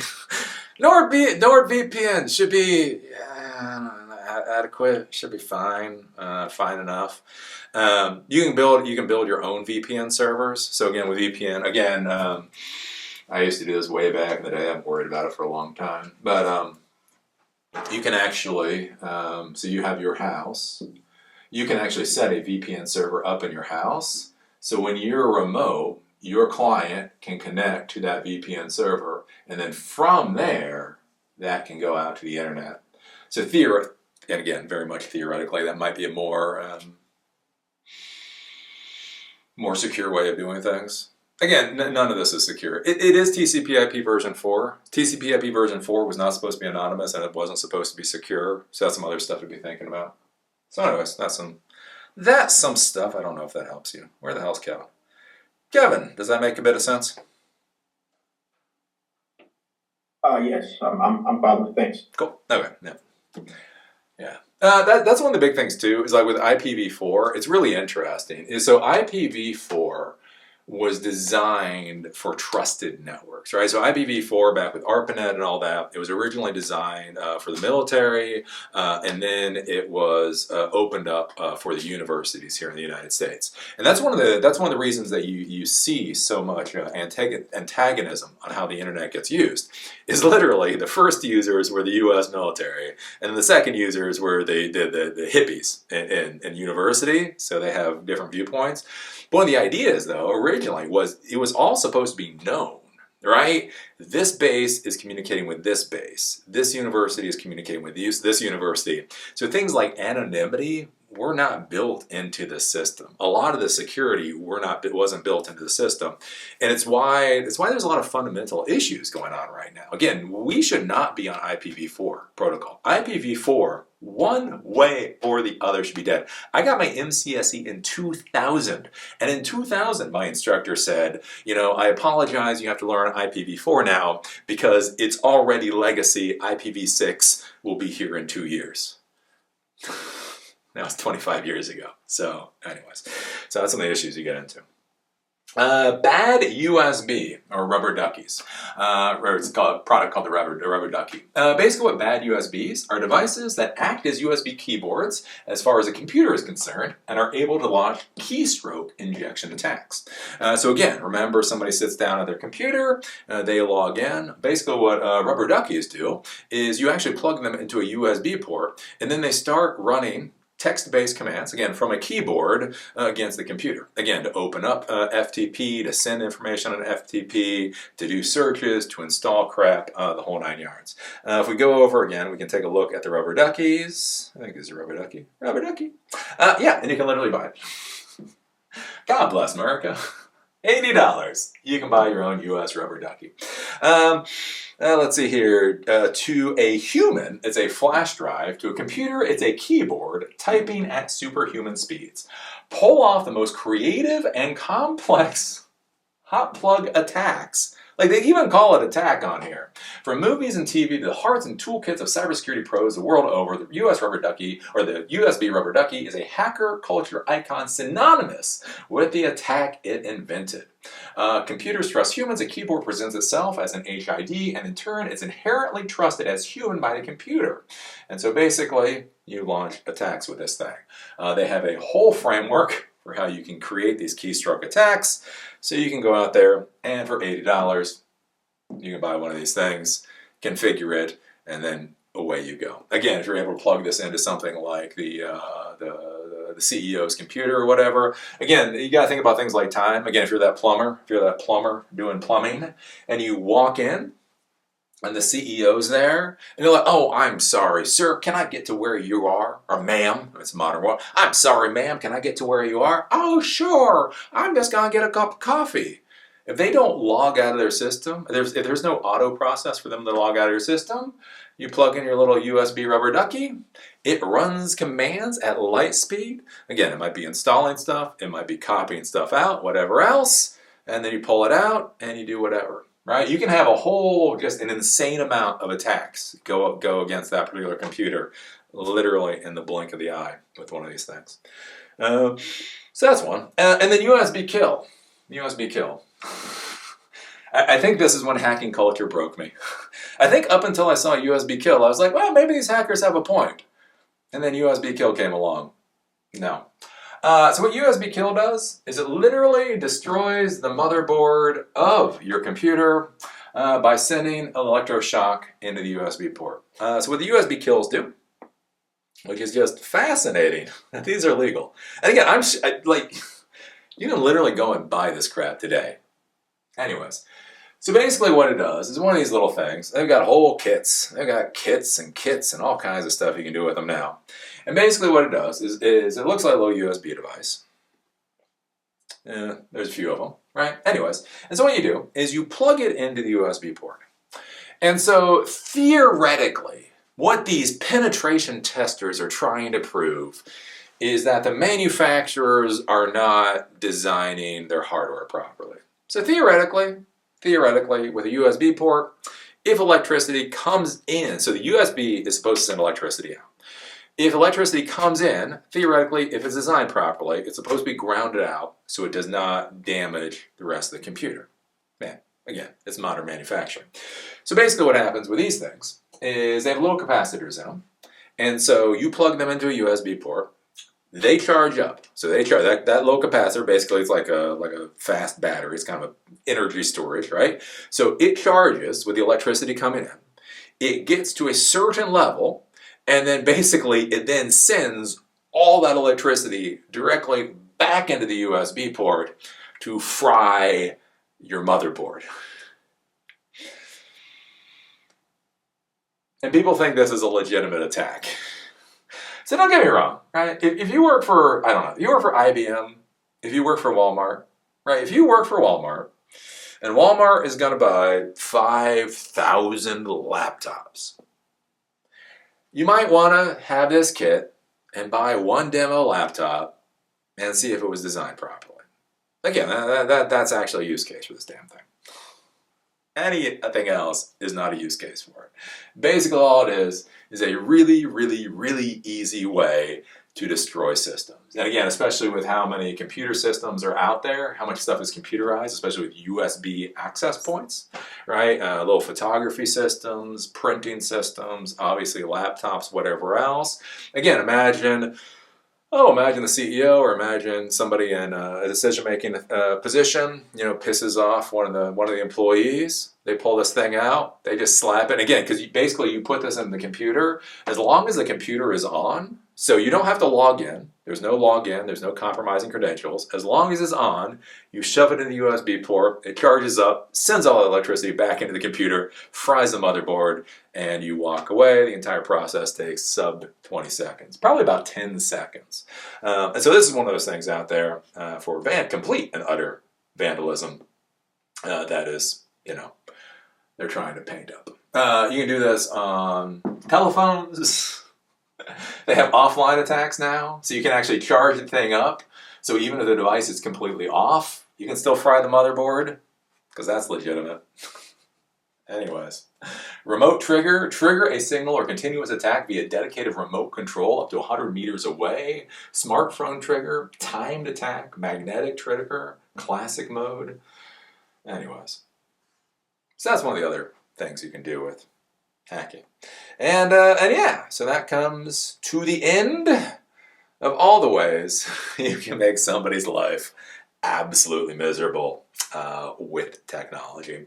So all this stuff is out there, and again, is the kind of stuff that you have to be thinking about as a technology professional, and really asking yourself, what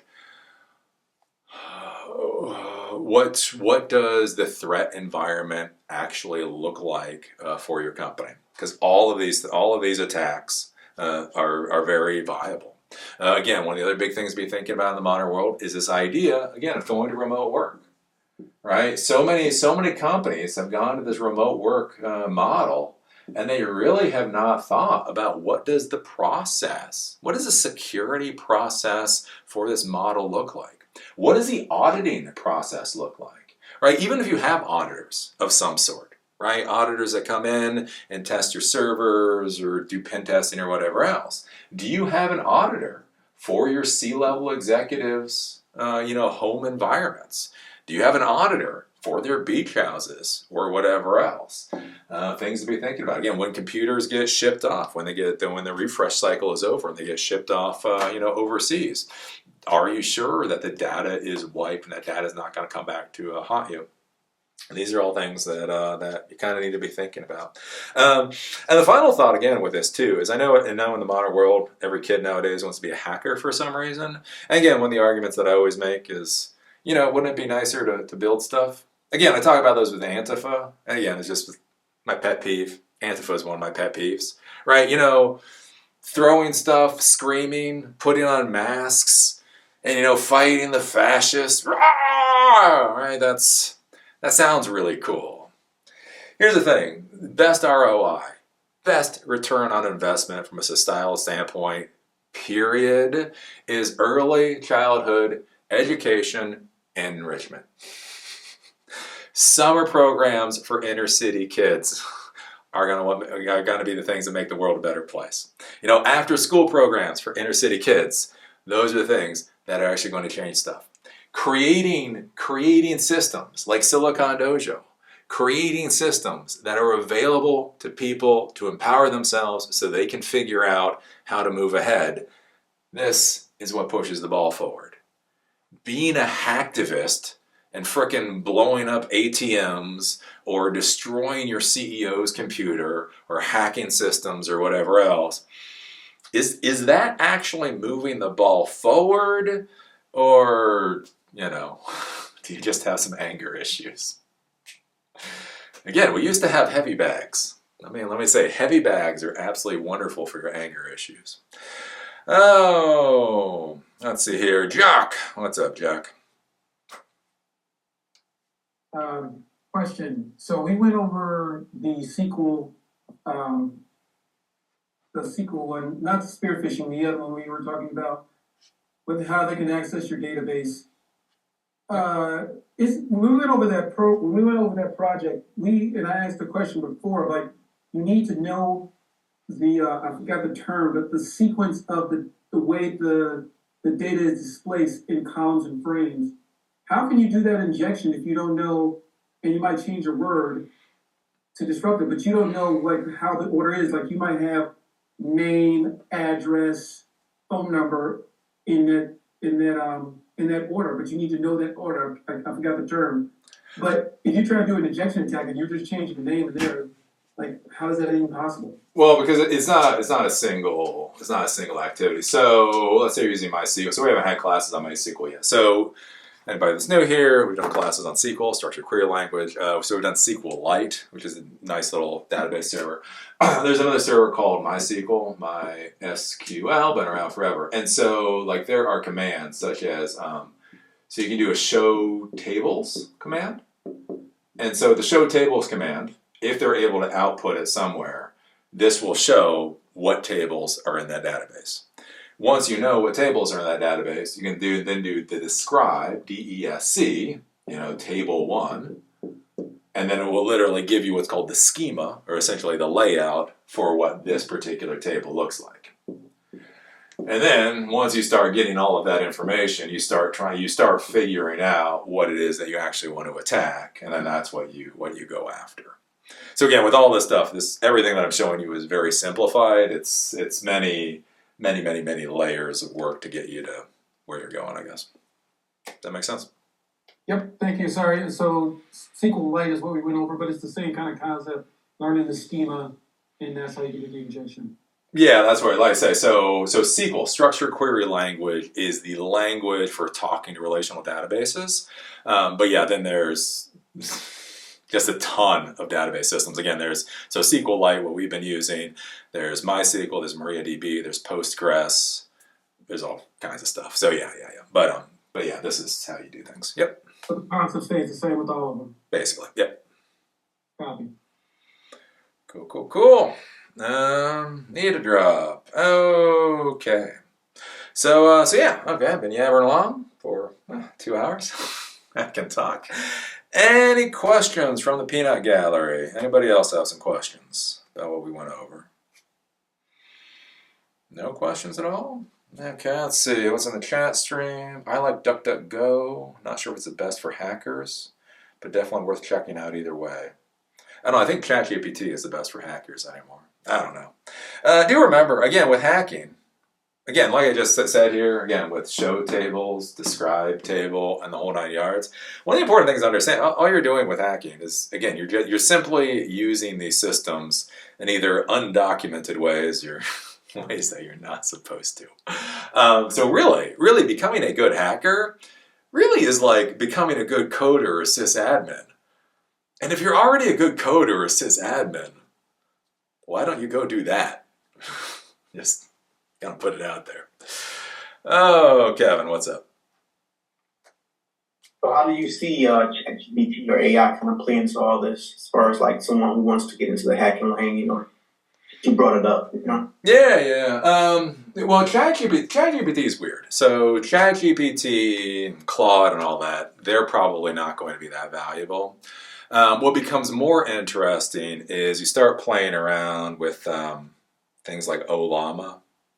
So if you haven't played with Ollama, we did a class on Ollama before, but you got to play with Ollama. This is just great. That's awesome. This allows you to run LLMs locally, and so what's going to become interesting for the hackers is going in the future. Again, if you care about this stuff, is essentially what happens when the LLMs essentially are only trained on computer information and compromises and malicious attacks and the whole 9 yards, right? Because now, like, what happens if you go to ChatGPT? Like, even today, when I went to ChatGPT, I was asking how to do that PHP thing. Again, it was kind of funny. Like when I said I'm like a hacker or something, and I want a PHP script that will show an email address other than mine, it failed out. All right, that's a security problem. Can't do that. When I just said, hey, I want a PHP script and show me how to manually insert the from spit this out in a fraction of a second. So one of the things to be thinking about when you're dealing with ChatGPT, again, is it hacking or is it just sysadmin work? So one thing is, say it in a form that doesn't sound like you're doing something malicious. And then ChatGPT will literally give you the answer. And then beyond that, again, with these LLMs and these AI, it's not AI, but these LLMs, you're going to start getting more and more that are going to be designed around hacking and cybersecurity issues. And then you'll just be able to go on and be able to plug some information in and get the response back. Again, I think that becomes an interesting question with, so I've done projects in the past where you have code, and then you essentially ask ChatGPT what code to run, and then the script will run it. What becomes interesting is when you can start doing network mapping. You scan the network, you find all the vulnerabilities you can, and then imagine if you're able to pull that all together, and then you're able to ask a local LLM on device what is the most appropriate attack in this scenario, and give me the actual Python script to pull it off. And then you take that, you dump that into a Python file, you then run that Python file. I think that starts to become some interesting stuff. So you'll see that kind of stuff with AI. But again, if you do security worth a damn, you should be fine. Yeah. Does that make sense, Kevin? That was great, thanks. Cool.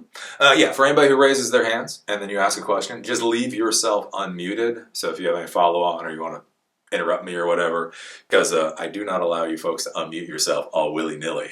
I learned that lesson the hard way. So if I allow you to unmute yourself, stay unmuted until you're happy with the answer. Or until you give up and go away.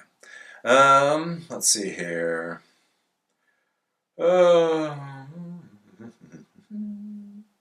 No, that's about it. Has not been a lot of comments. So if there are no other questions there, so we are going to have the class on Introduction to Linux. That will be on Friday. We're going to have the Introduction to Linux class, and then I'll figure out what we're doing next week. Keep figuring out these classes. So if you're new here, basically here online we do classes. I try to do classes twice a week because I'm actually coming up with these classes as we do them, which is, that's fun. So we're doing, basically the schedule seems to be Wednesday and Friday. We do classes here online using Zoom. And then we're also starting the in-person classes here in Asheville, North Carolina. So again, I do believe in in-person. In-person is good because I can actually help you. I can support you. You create community. You meet other people. You get the hell out of the house, right? So anyways, we're having the Introduction to Python class here in Asheville on Tuesday morning. That's the 19th. All right. Next week, I guess. And then we're doing REST APIs also here on the 26th, so the Tuesday after that. So we're going to continue doing those in-person classes here in Asheville. We are going to start doing in-person classes in Raleigh. I've got to go through the whole process to get that done. Whatever, that'll take a while. That'll probably be going on in the beginning of the new year. And so that is what is happening here. Now, I am trying to get silicondojo.com to work. We're using Wix, so I went with Wix because Wix seems to be decent. DNS sucks. DNS name resolution is not working properly. Anyways, trying to figure out what's going on there. So that is as it is. Oh, do remember, again, we're free to the end user, but again, any money you want to throw in, if you find this class valuable and you have some money, donorbox.com/ETCG will get you to our little donor box thing. Throw a couple of dollars in if you think it's worth it. And that is all I've got for today. So if there are no further questions,